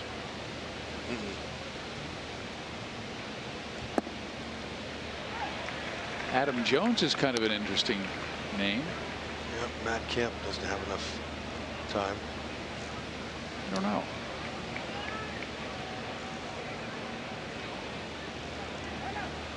Hey, a couple of ex-teammates right there from the Mets. You're right. Yep. They were part of the 2015 opponent of the Kansas City Royals.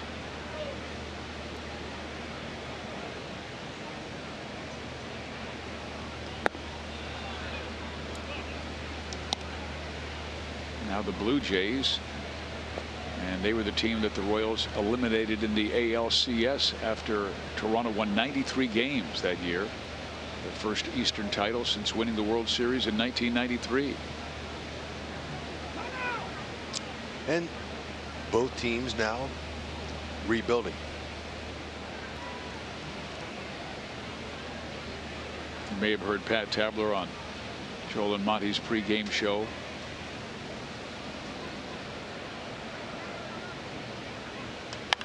Price Chopper Royals Live. They have a good, very good organic section. Yeah, it's outstanding. But Tabler was talking about, you know, both Royals and Blue Jays in the thick of things, and that, you know, now they've kind of moving on.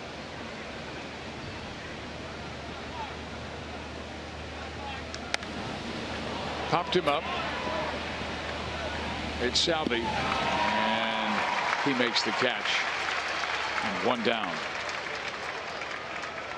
The Royals and Price Chopper are excited to feature the Grand Slam 4-pack, perfect for your family. This ticket package includes 4 seats in the View Reserve section plus 4 Royals caps, all for just $44.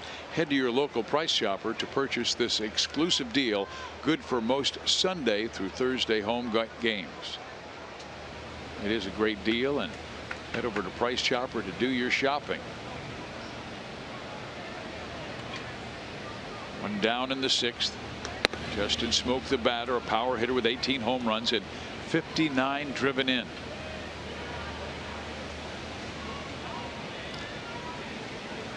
Why don't you put down Matt Kemp as a name? Okay. We won't guess it. We'll eliminate. That's what Rhino and I've been doing. It's been working. How about Ryan Braun? Ooh, that's another good name. So right now we have Cano, Jones, Kemp, Braun.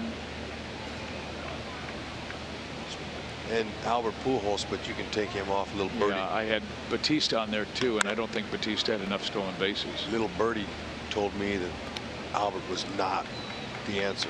That's nice. Sometimes we get hints, sometimes we don't, but that was good. It helped us eliminate one of them. 3 strikes, all we get.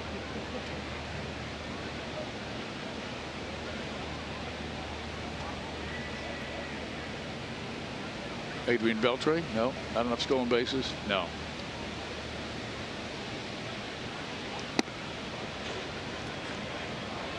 Got to get that ball down.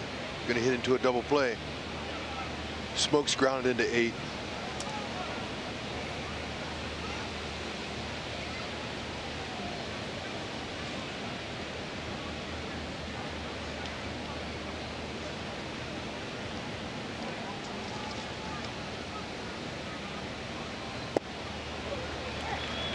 Three and 2. So Keller battling back behind the count. This is not a guy you want to fall behind. 56 home runs the last 2 years. He has walked and grounded out tonight.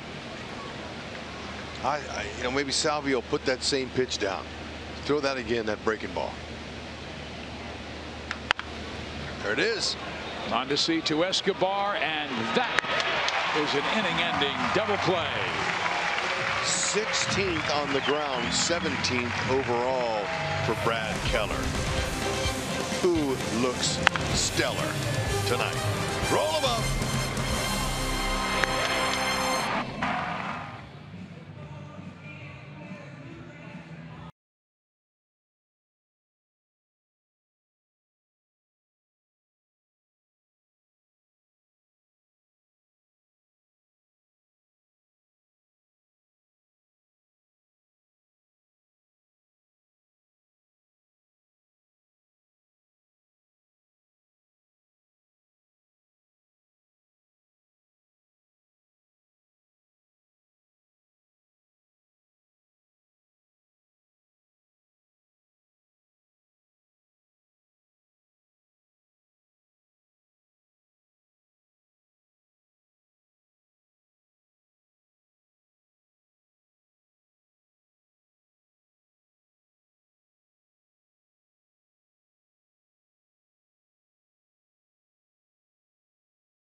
The kid is finished. His major league debut is over. It's our Chevy call to the bullpen right now, and Luis Santos, a 6-foot right-hander from the Dominican Republic, comes out of the bullpen. 6.35 ERA. The 6th inning, of course, is our Sonic Slam inning. Our contestant is Beth Gehring from Grain Valley, Missouri. If the Royals hit a home run out of the park in this inning, Beth will win $1,100, and if the Royals hit a grand slam out of the park in this inning, Beth will win $25,000 from Sonic and the Royals. Beth, I got to believe that you could use that 1,100. Be beautiful. Now, how would you know that? Well, we all could. Santos, he's a sinker, slider, curve kind of guy. Change up, low to mid-90s. Has a little bit of deception to his delivery. 27 years old. He's recorded at least 1 strikeout in 20 of his 22 major league outings.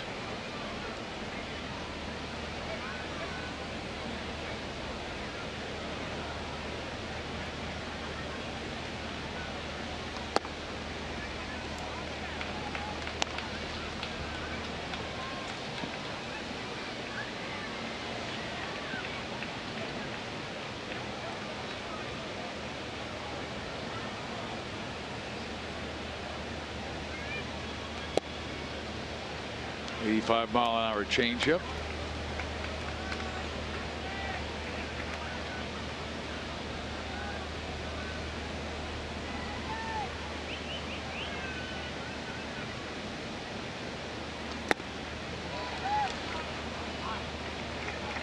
And Hud, I was looking down and watching his stats, and they talked about him having a spin rate of 2,500 revolutions per minute, and the major league average is around 2,200. So what does that allow his pitch to do?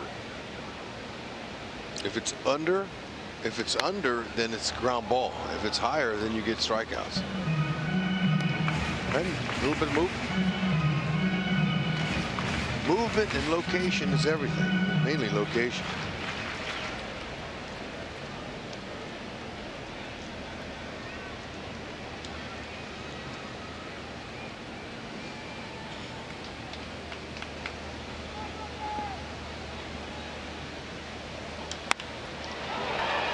That's going to drop. And Rosell Herrera is on for the second time. Let's go to Joel.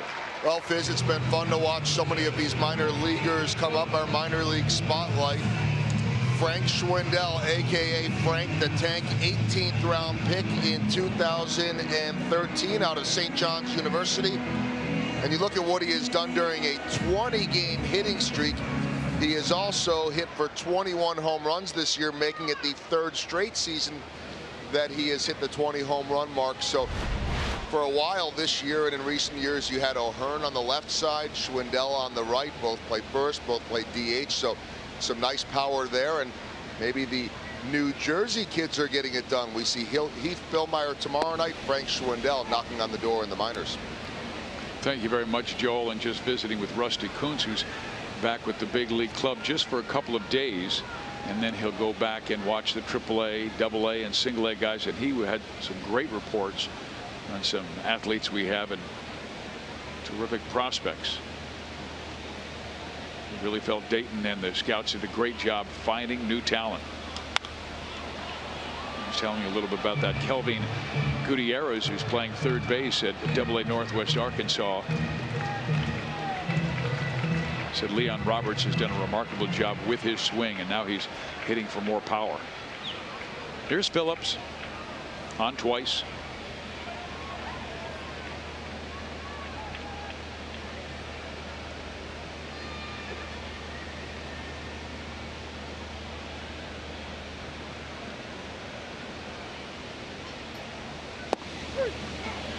Just did graze the outside corner with a curveball.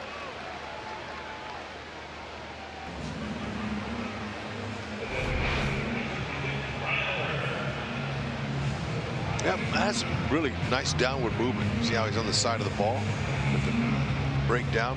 Thought it was away.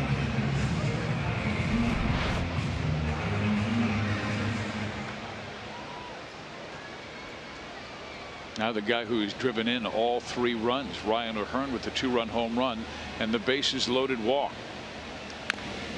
Strike 1. Pulled the string on him there.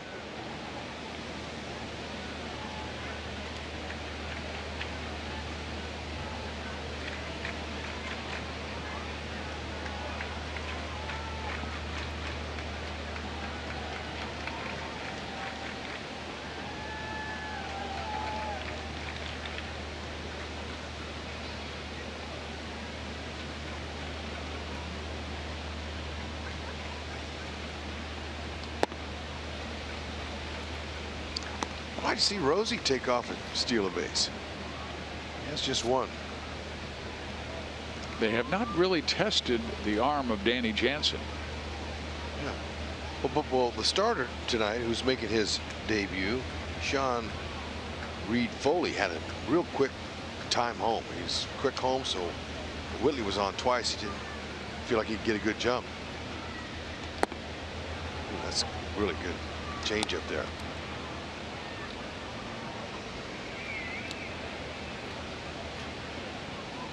It looks like Santos is a quick home as well. Yeah, he, according to these stats, he throws that curve and the changeup a lot.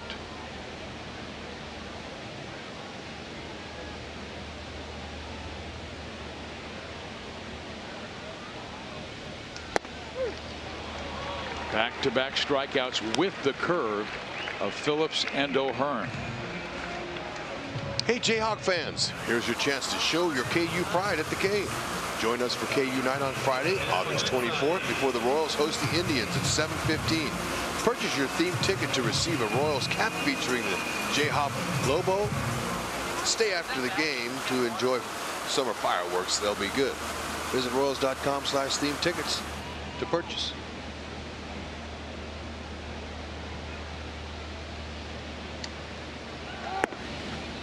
Well, Rosell bluffed a move to first base. And maybe they're thinking about being a little more aggressive with all of the curves and changeups that Santos is throwing.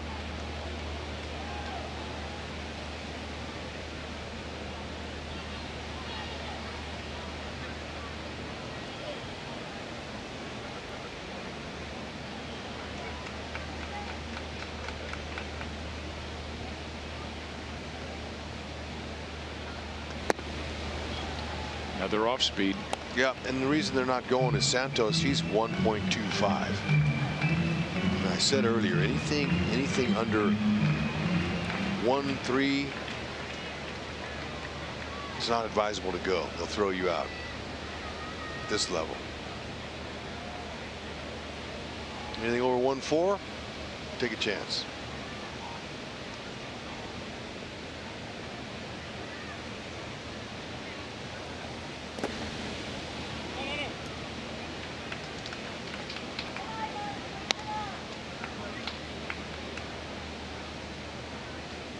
Interesting decision by Adamandisi, thinking of dropping that bunt, that he might be getting a changeup or a curveball that is dipping down where he can stay on top of it.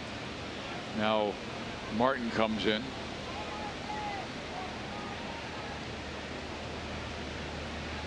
Yeah, I think he needs to go ahead and swing away, knock him in. He could knock Herrera in with a gapper. Down the line, foul. That had 3 bags written all over that. Way he can run.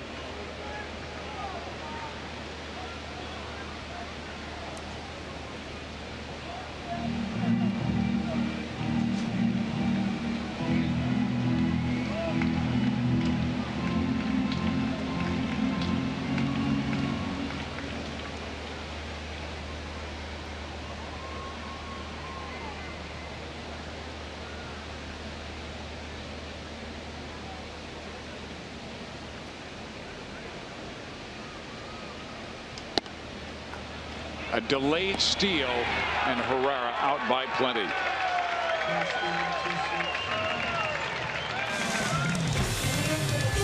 Good try.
Run by Travis in the first. The rest was two Royal rookies. Ryan O'Hearn with a 2-run home run. Brad Keller with his marvelous pitching through 6 innings. Great swing. 3-1 as Keller has allowed 1 run on 5 hits in his 6 innings of work. Been helped out by a couple of Royal defensive plays. Yeah, and that home run that Travis hit was not a mistake. That was a good piece of hitting by Travis. Kept his hands inside on the ball in. He earned that home run himself. Good slider for a strike to Grichuk, who's 1 for 2.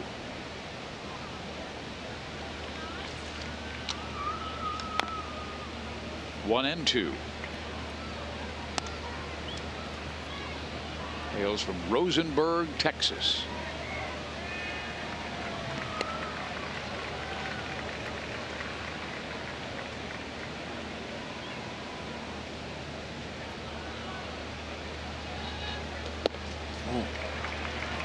Good fastball up, strikes out Grichuk.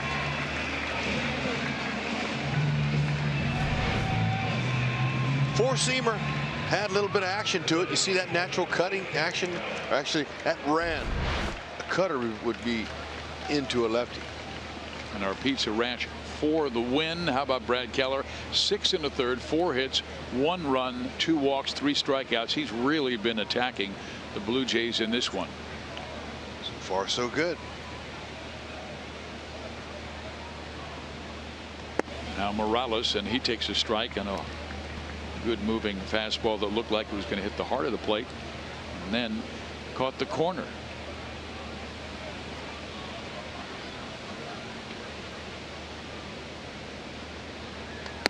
Maybe Brad's best game this year came in a loss July 1st at Seattle. 8-inning complete game. Unfortunately, he lost 1-0 because James Paxton was on fire that night. Oh, yeah, we couldn't hit him. He was tough. I think that game lasted about 2 hours and 20 minutes. They were just pounding the zone. Quick outs. I agree with you. That was a fun game to watch.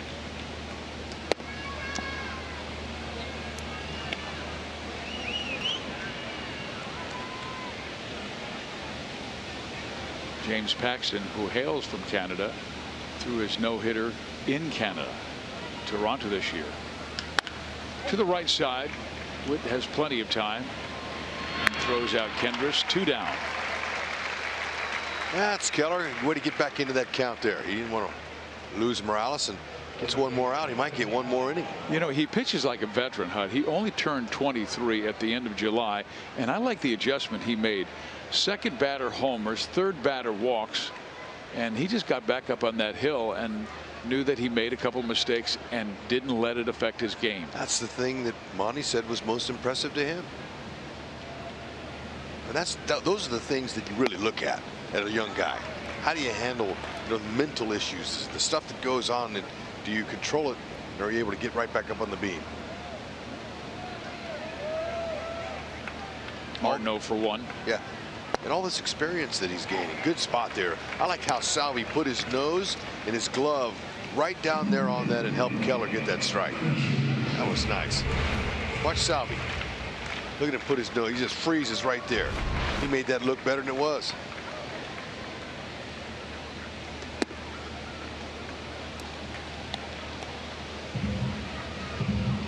Salvi went down to 1 knee trying to give that low target away.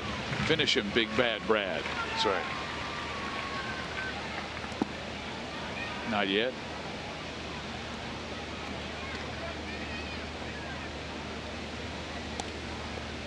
And he's not a guy who tries to strike batters out. He's a pitch to contact guy. He wants early count out so he can go deeper in the game, trying to go 7 tonight. Next pitch will be number 100.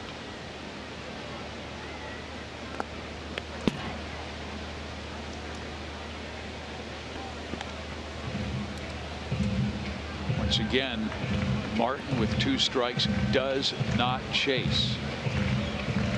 Very disciplined hitter.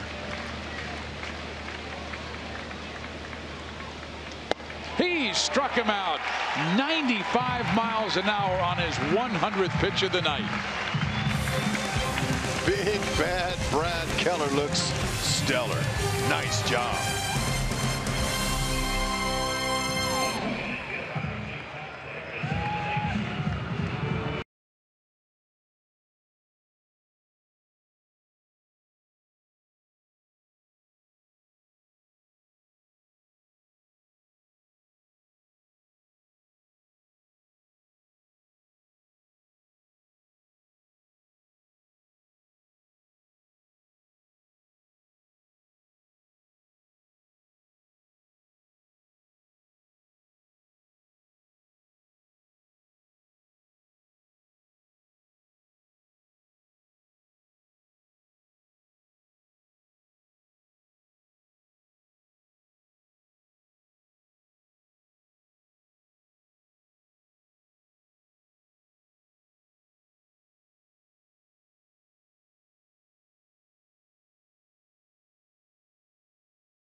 Tomorrow, Heath Philmeyer will be going for Kansas City.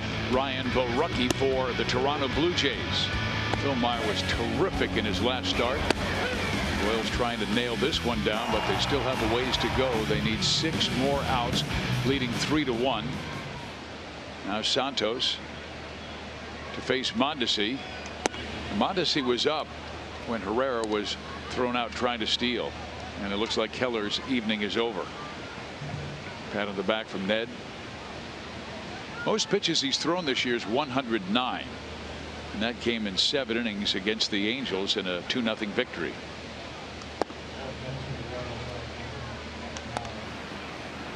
Brandon Maurer warming in the Kansas City pen.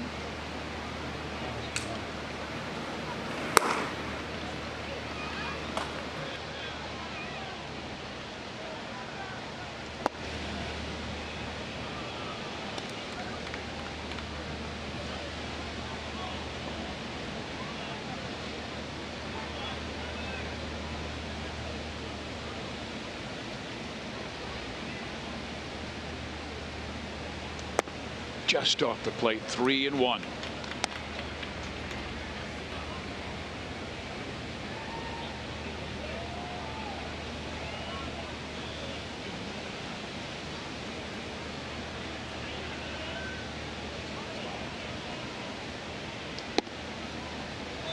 There you go. That is just the 3rd walk this year for Adalberto Mondesi.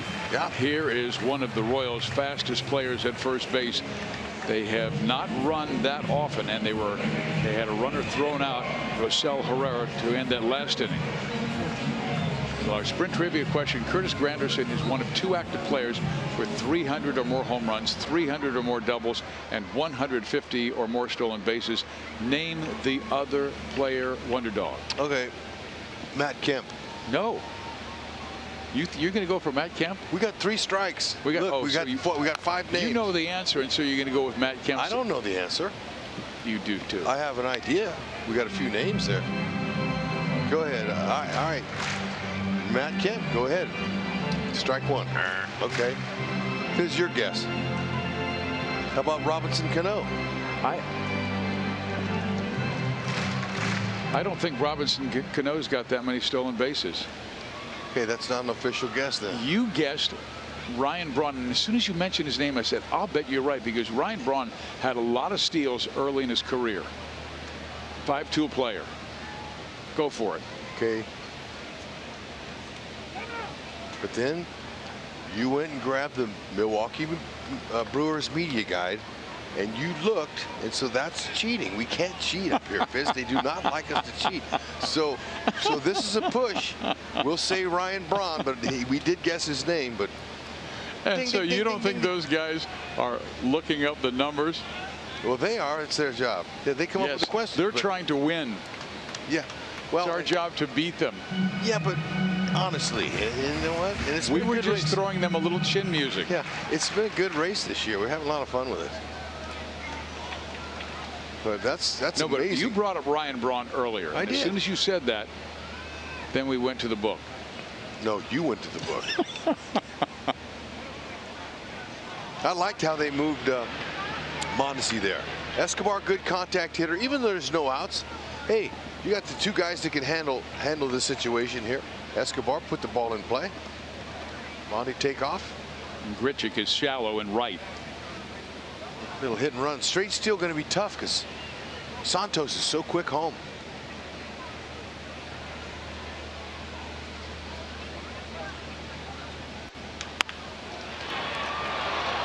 That's what they're afraid of. Second time tonight, Escobar's found that shortstop.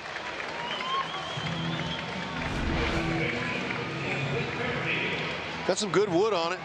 Mounds slowed it down some. But Diaz, he's a nice shortstop, having a good year. Turn that with no problem.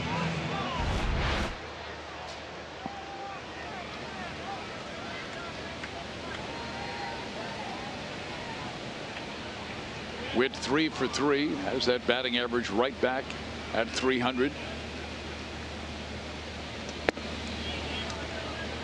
He now has 303 hits since the start of the 2017 season, and that is in the top 6 in baseball.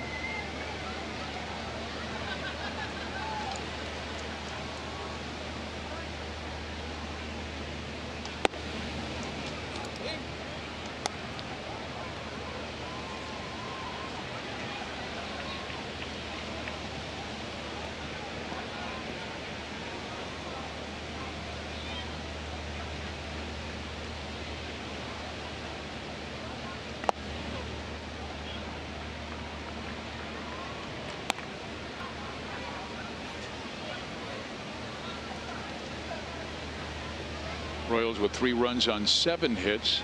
Blue Jays 1 run on 4 hits.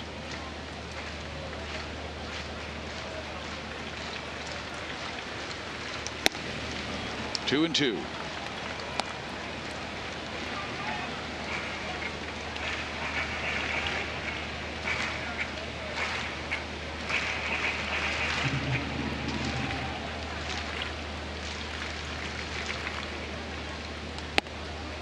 Teased him upstairs. Witt wanted no part of it. Now a full count. Santos is on 5 days rest. He's looking pretty good tonight. He's hitting his spots, doing a nice job mixing up his pitches. He's got good stuff. Strike 3 called.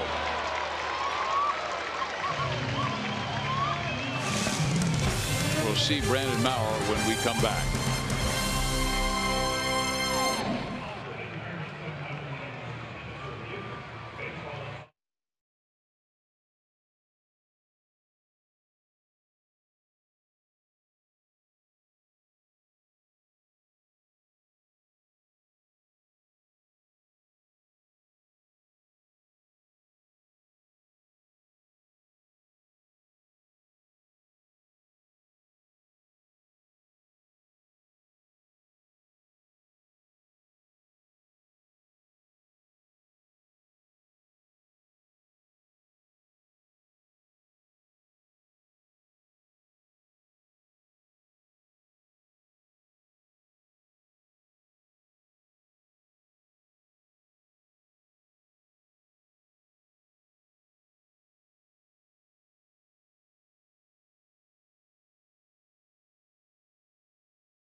Joel Goldberg, Royals Hall of Famer Jeff Montgomery, a lead in part because of rookie offense and rookie pitching. Yeah, nice to see Ryan O'Hearn give the Royals a lead, and Brad Keller's been a nice job. 7 strong innings, only 4 hits, and at 1 run being on a home run.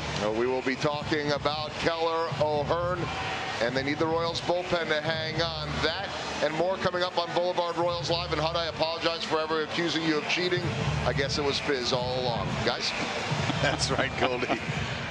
We're getting through it. I shall throw myself at the mercy of the court. It's okay, buddy. Hey, as long as Mauer can do what he can do right here to hold this lead, because Keller was certainly stellar. Man, Mauer's got the stuff to do it. Hard, mid-90s to 100.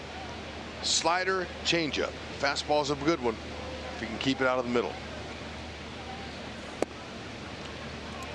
Brandon is our Chevy call to the bullpen.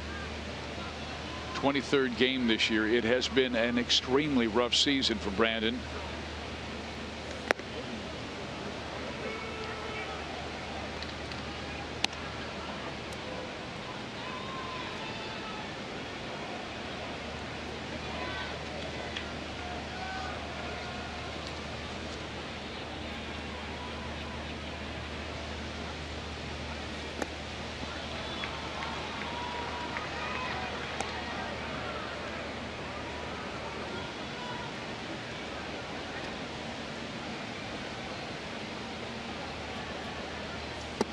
Strike in there, 3-1.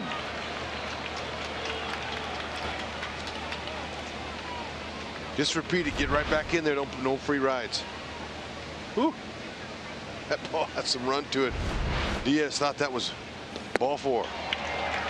And he may have gone after ball 4 and a fastball low.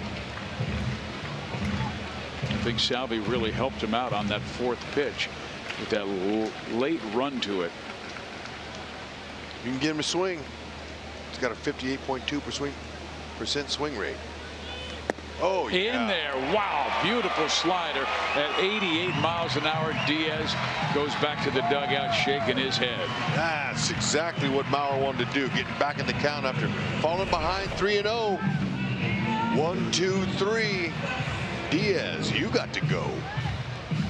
Nicely done. Salvi doing a nice job framing pitches tonight for the staff. So now Pilar. Kevin takes strike 1. Ooh, man, that slider's looking good tonight.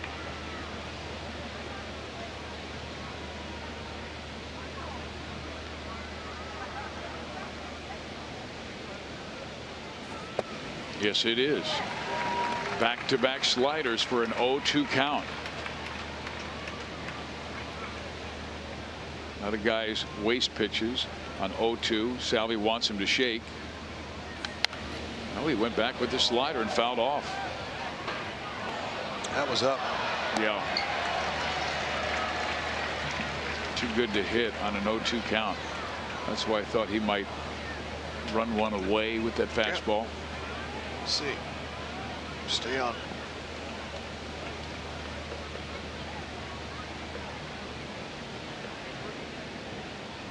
Shook him on the fastball, so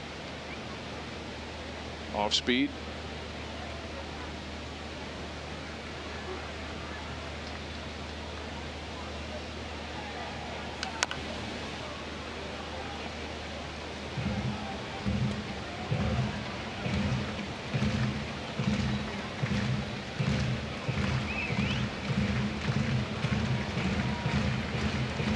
Three sliders and a changeup is all Pilar has seen.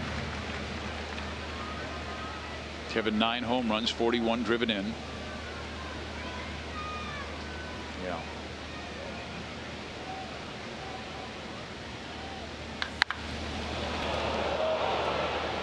I don't know. Maybe that's not why he's. I mean, he just pulled a 100-mile-an-hour fastball. Yeah. He wasn't fooled by that one, but he was way out in front, man. That ball was whistling. But Perez held a low and away target, and the ball ran back in over the heart of the plate.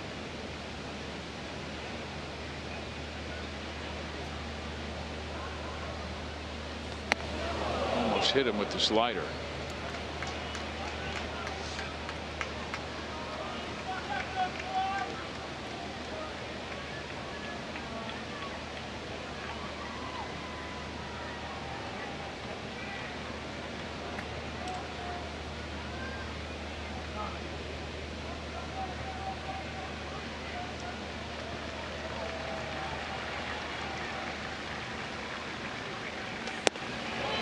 just off the plate at 98. Good spot. It's where he wants to be, not in the middle. Now he's got him set back up for that slider again. All the hard ones, and see if he can execute a good pitch here. 2-2. He does, and gets him to chase that slider, and back-to-back strikeouts in the 8th. The Royals are partnering with their favorite NBA team for Oklahoma City Thunder Day on Sunday, August 26th. Purchase a themed ticket to receive an exclusive Thunder and KC branded cap, so you can rep both teams in style. Visit Royals.com/theme ticket to purchase now.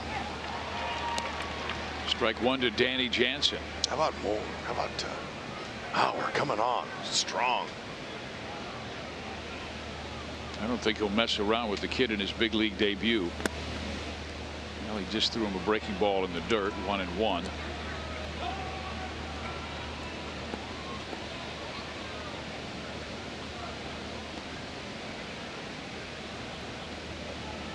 Jansen got his first major league hit, his first time up. And that is a chop knock. Man, oh man. Fortune smiled on Danny Jansen tonight. 2 for 3 in his big league debut. Yep, nicely done. Look, that ball had eyes all over it, and you can get you a pocket ball like that. That's perfect. That's what that is put it in your pocket.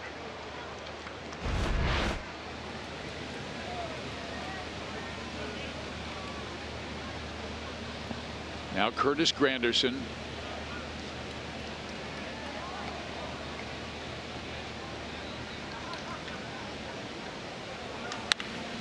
Pulls that one foul.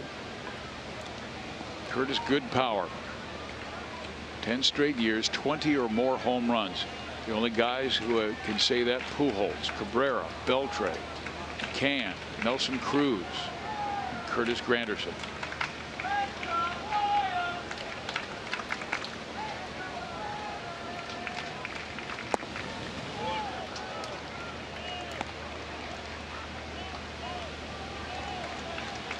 Now, to Mauer's credit, some of the hits that he's given up this year have been real nubbers or doinkers, or, you know, it seems like sometimes that opens up the floodgates, and he hasn't been able to recover from those. So hopefully he can here.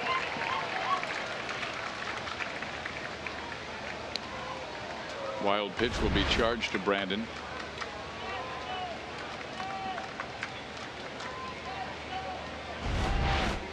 Just his second on the season.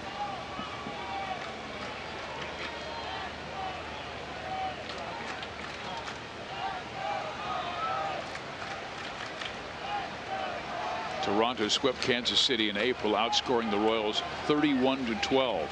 The bullpen had an ERA over 15. That has to be corrected if they're going to have a good series against the Blue Jays this week. They got a great start from Brad Keller, who gave up 1 in 7.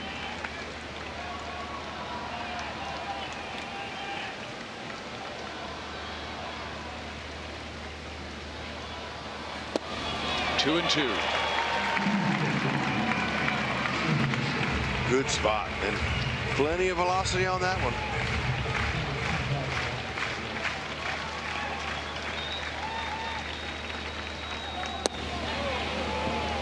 Back with the changeup.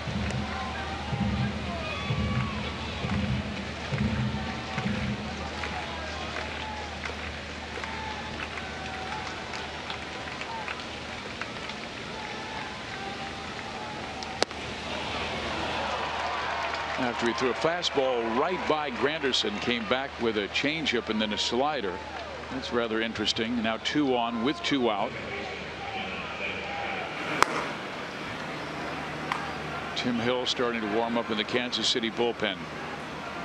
And Cal Eldred will come out for a visit.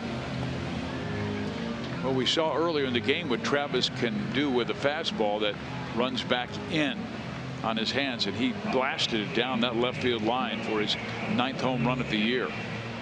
Now, with 23 pitches thrown, this is a good time for a visit from his pitching coach. Cal Eldred. Good time to go out there, give him a little breather, talk about the hitter some, and got a few options. Got to force out at any base. Get one and get out here.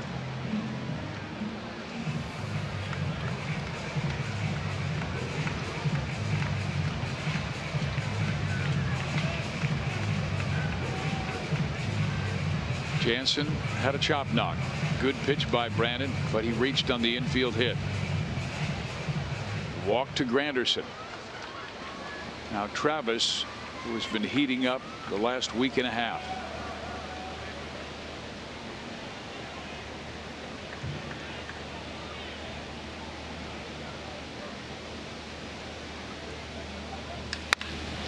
Center field, Phillips will get there, and Mauer with a shutout 8th. Got her done. Nice job. Another scoreless inning for Mauer.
Royals with the lead over the Blue Jays 3-1 as we head to the bottom of the 8th inning. If the Royals hit a triple in tonight's game, the Kansas City Honda dealers will make a $1,000 donation to the Kansas City Major League Baseball Urban Youth Academy.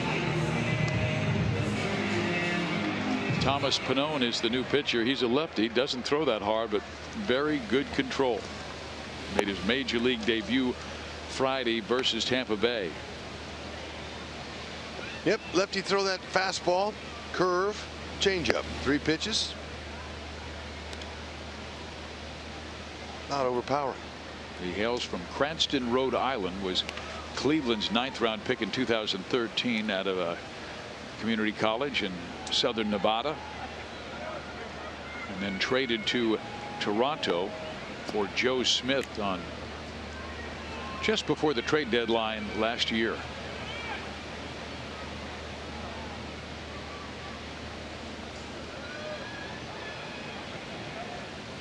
First pitch to the lefty, Gordon, strike 1. Alex has never faced him before, so we figured he would take at least 1.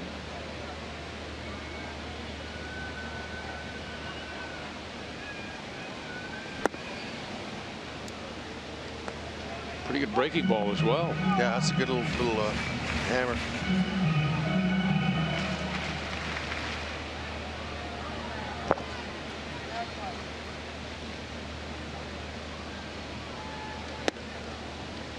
Alex faces a lot of lefties that try to throw that breaker away from him. You know, his breaking ball reminds me of that same kind of depth that Tim Collins used to get. Foul back. Tim Collins, he had a nice breaking ball. Big one. Yeah.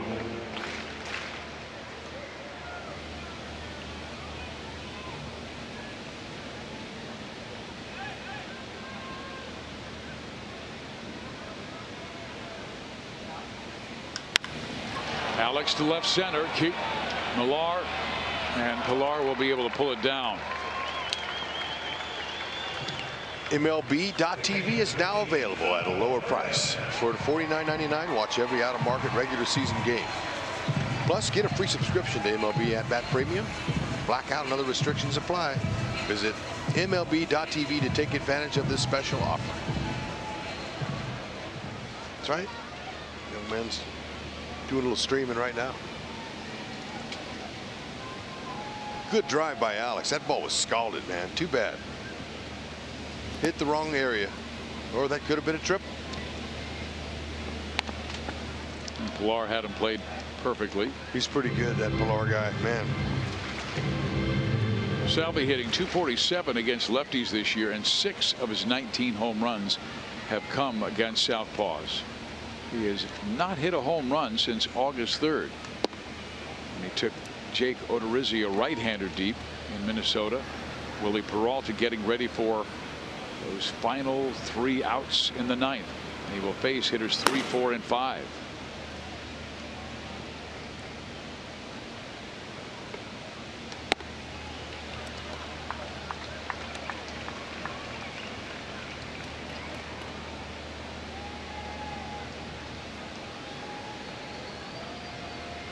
I think they'll give Perez the green light if he likes it. Why not? And he does, but pops it up right side, just in smoke.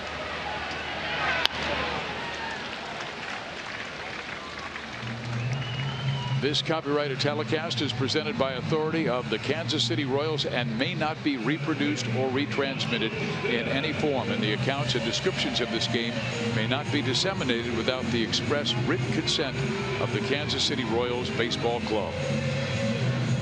Great job by Brad Keller tonight. 7 innings, 1 run allowed. He's been one of the more impressive rookie starting pitchers this year in the American League. Yep. Look forward to hearing his comments on Boulevard Royals Live coming up right after this game.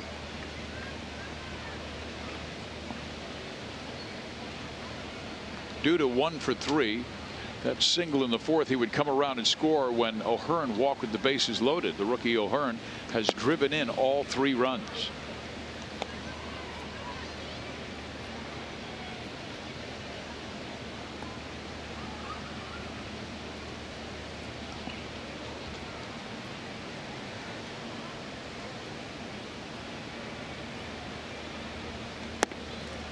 There's that big hook on a 2-0 fastball count. Yep. Pitching backwards a little bit. I would too. Dude has had some nice swings tonight. Just 1 hit to show for it. 2-2.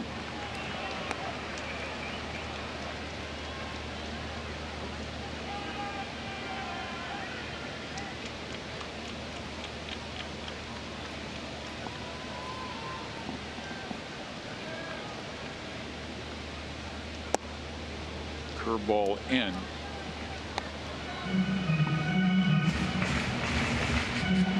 Well, he threw him a 2-0 curveball. He wouldn't be shy to throw a 3-2 curveball. Right. You might sit back, but you don't want to take that fastball, though. And it is a fastball low. Okay. So a 2-out walk to Lucas.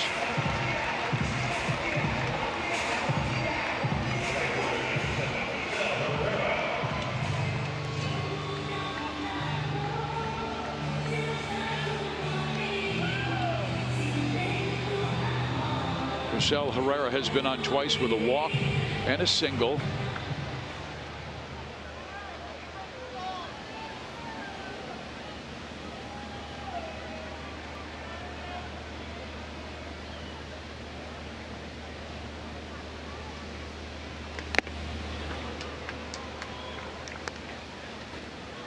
Marcel looked like he wanted to drive one out. The very first pitch he saw. He has hit 1 home run. It came at Yankee Stadium in front of his family.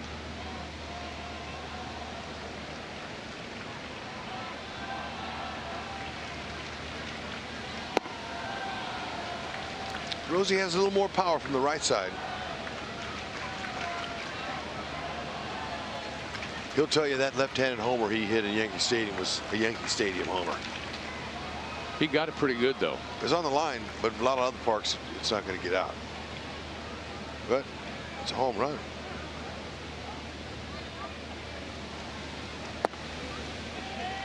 He'll get him one from the right side. Good numbers. You know, right side he's hitting just 236. Herrera. Left side 263.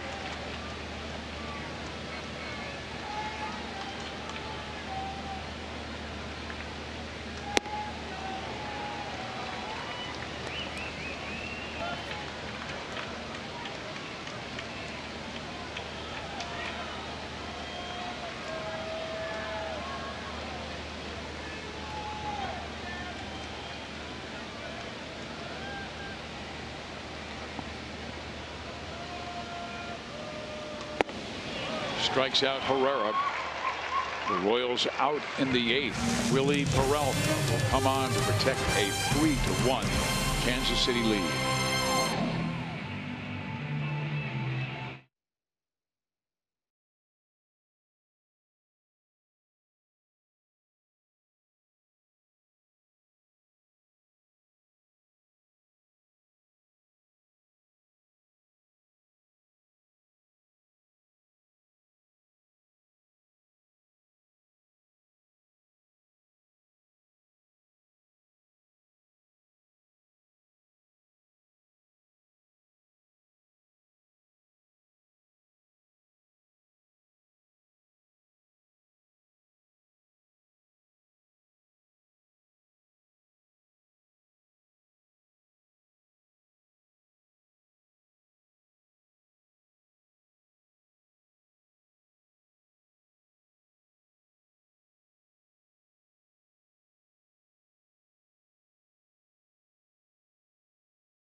Brought to you by Ford. Going further so you can. Rick Kauffman Stadium in Kansas City. The Royals with a 3-1 lead. Rookie Ryan O'Hearn has driven in all 3 runs. Another rookie, Brad Keller, with a very fine start. And there is our Pepsi fan of the game. You talk about adorable. Yep, she's hoping Peralta can hold on for Keller. Got the mojo going on. Yep. Trying to give Willie Peralta a little extra life on that fastball. That's right. And he has good life, especially in safe situations. Mid to upper 90s with a fastball. Big curve and a decent changeup. Opponent's 210 average, looking for a 7 save. Trying to give Brad Keller his 5th win this year. We'll have to go through the heart of the order. That means Smoke, Grichuk, Morales.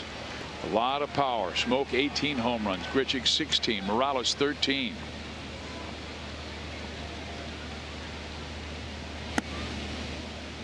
Oh, come on, that was down. And Smoke said, oh no, that was down.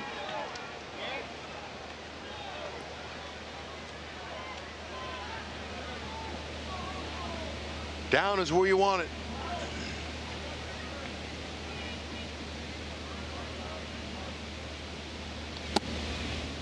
Willie with the fade outside, 2-1.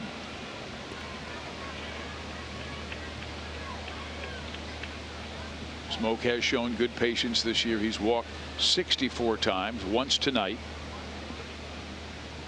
A big swing on a fastball at 96. But away. Away, away, away. Keep it there.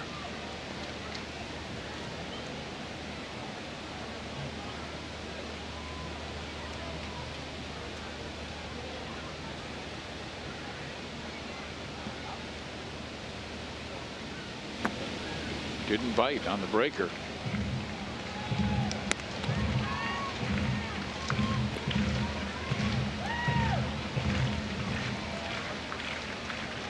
That's pretty good discipline because that was a good pitch. Yep, take a chance here and make him earn his way on.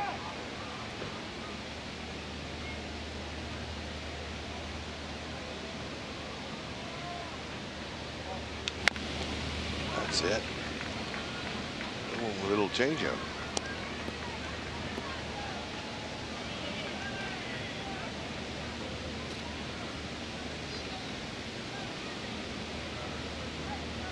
Just an 0 for his last 12.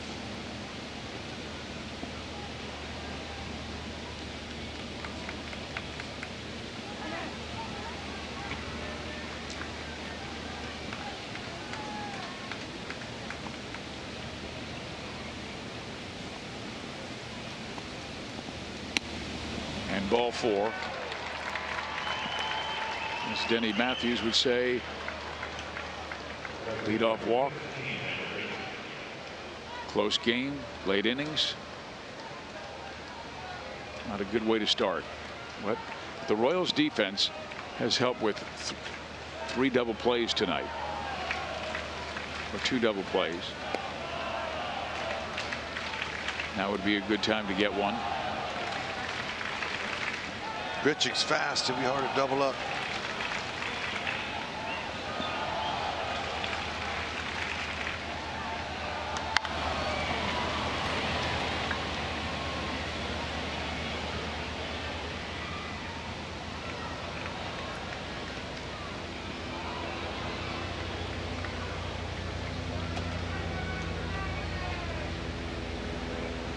Fan had to work hard for that one. Look at that little boy smile. All right. Thanks, Dad. My hero.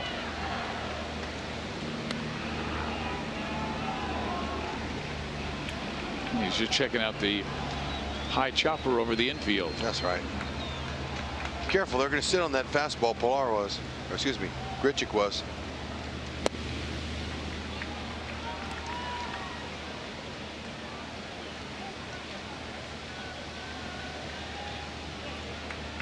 .333 double home run. Yep, has had a little success.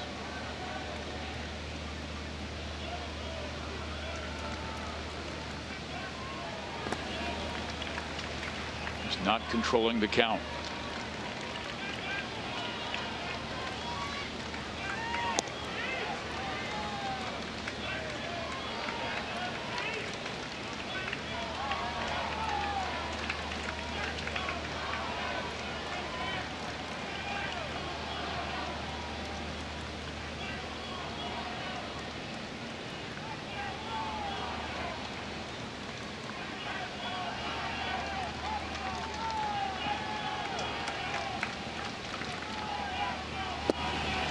Strike in there.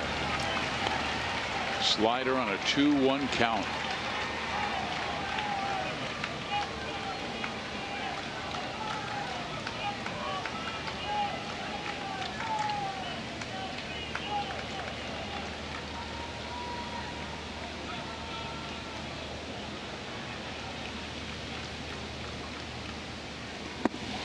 Beautiful fastball at 96, down and in, 1 out. Yeah, Grichuk looked like he had no chance on that at all. Especially after the slider, the previous slider, and then that one there has a good downhill angle. That 2-seamer, that had some sink to it. Excellent pitch.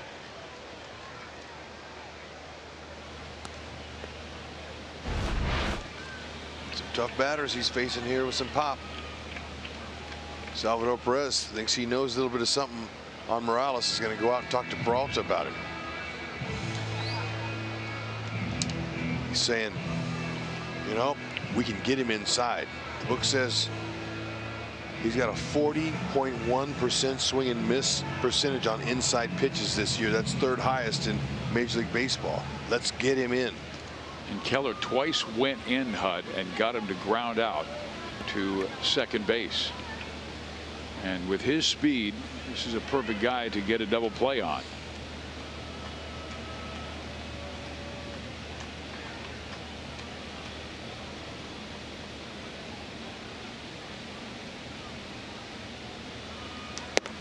0-1.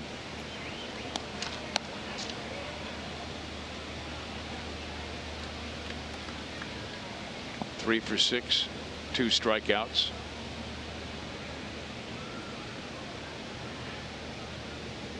He has hit into 11 double plays this year. 1-1.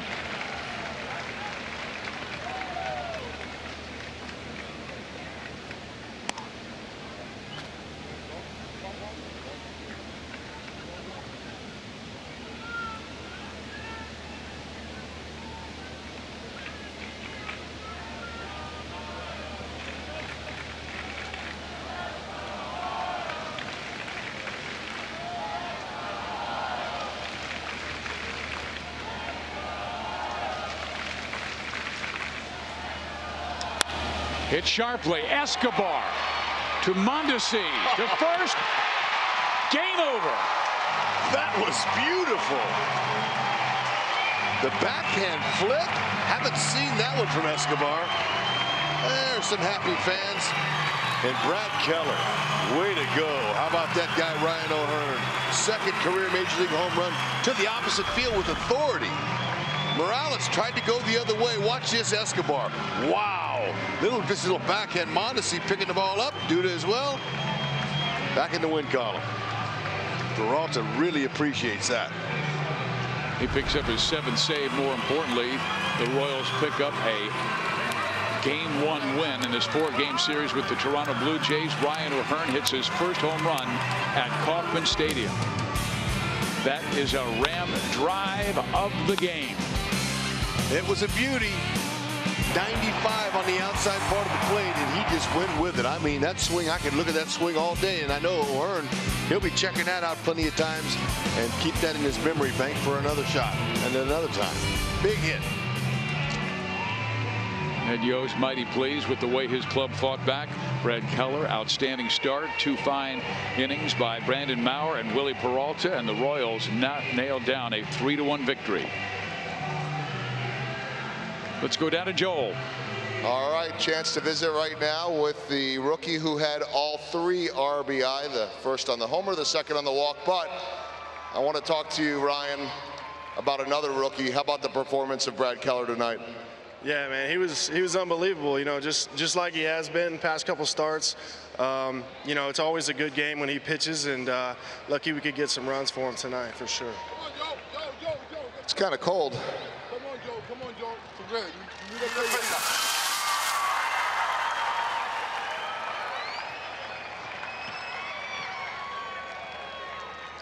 He was mad at me the other night for missing the Gatorade bucket. So, anyway, I think we were talking about Keller. What makes him so good with that age, too? I mean, he's only 23. He's got unbelievable stuff. You know, great competitor. He comes out, pounds the zone, and you know, great to play defense behind, great tempo. So, you know, that's what you come to expect from him. So, all right, to be able to get the offense going a little bit with the right, and I know nothing's easy. It looked like an easy swing opposite field. What goes into that? Yeah, I mean, just being ready from pitch 1. You know, he left a fastball in the zone, and I got after it a little bit, and you know, lucky enough, put some runs on the board, and pitchers did great after Brad. Maurer, Peralta, great defense, and it's good to get a win to start the series. Yeah, I was going to ask you about that final question. It's been a rough homestand against 2 really good playoff contending teams, but just with a long series here, to be able to get things going in the right direction, what does that mean? Yeah, it means a lot. Hopefully we can carry it in tomorrow. Yeah, 2 tough series, so to come in here and get the win to start the night or start the series is huge. All 3 RBI. Great job tonight, Ryan. All right, thanks, Joel. There you go, Ryan O'Hearn. Big night for him and the Royals, guys. Thank you very much, Joel. And it was Ryan O'Hearn, fastball away. As Hud talked about earlier, great head position, opposite field.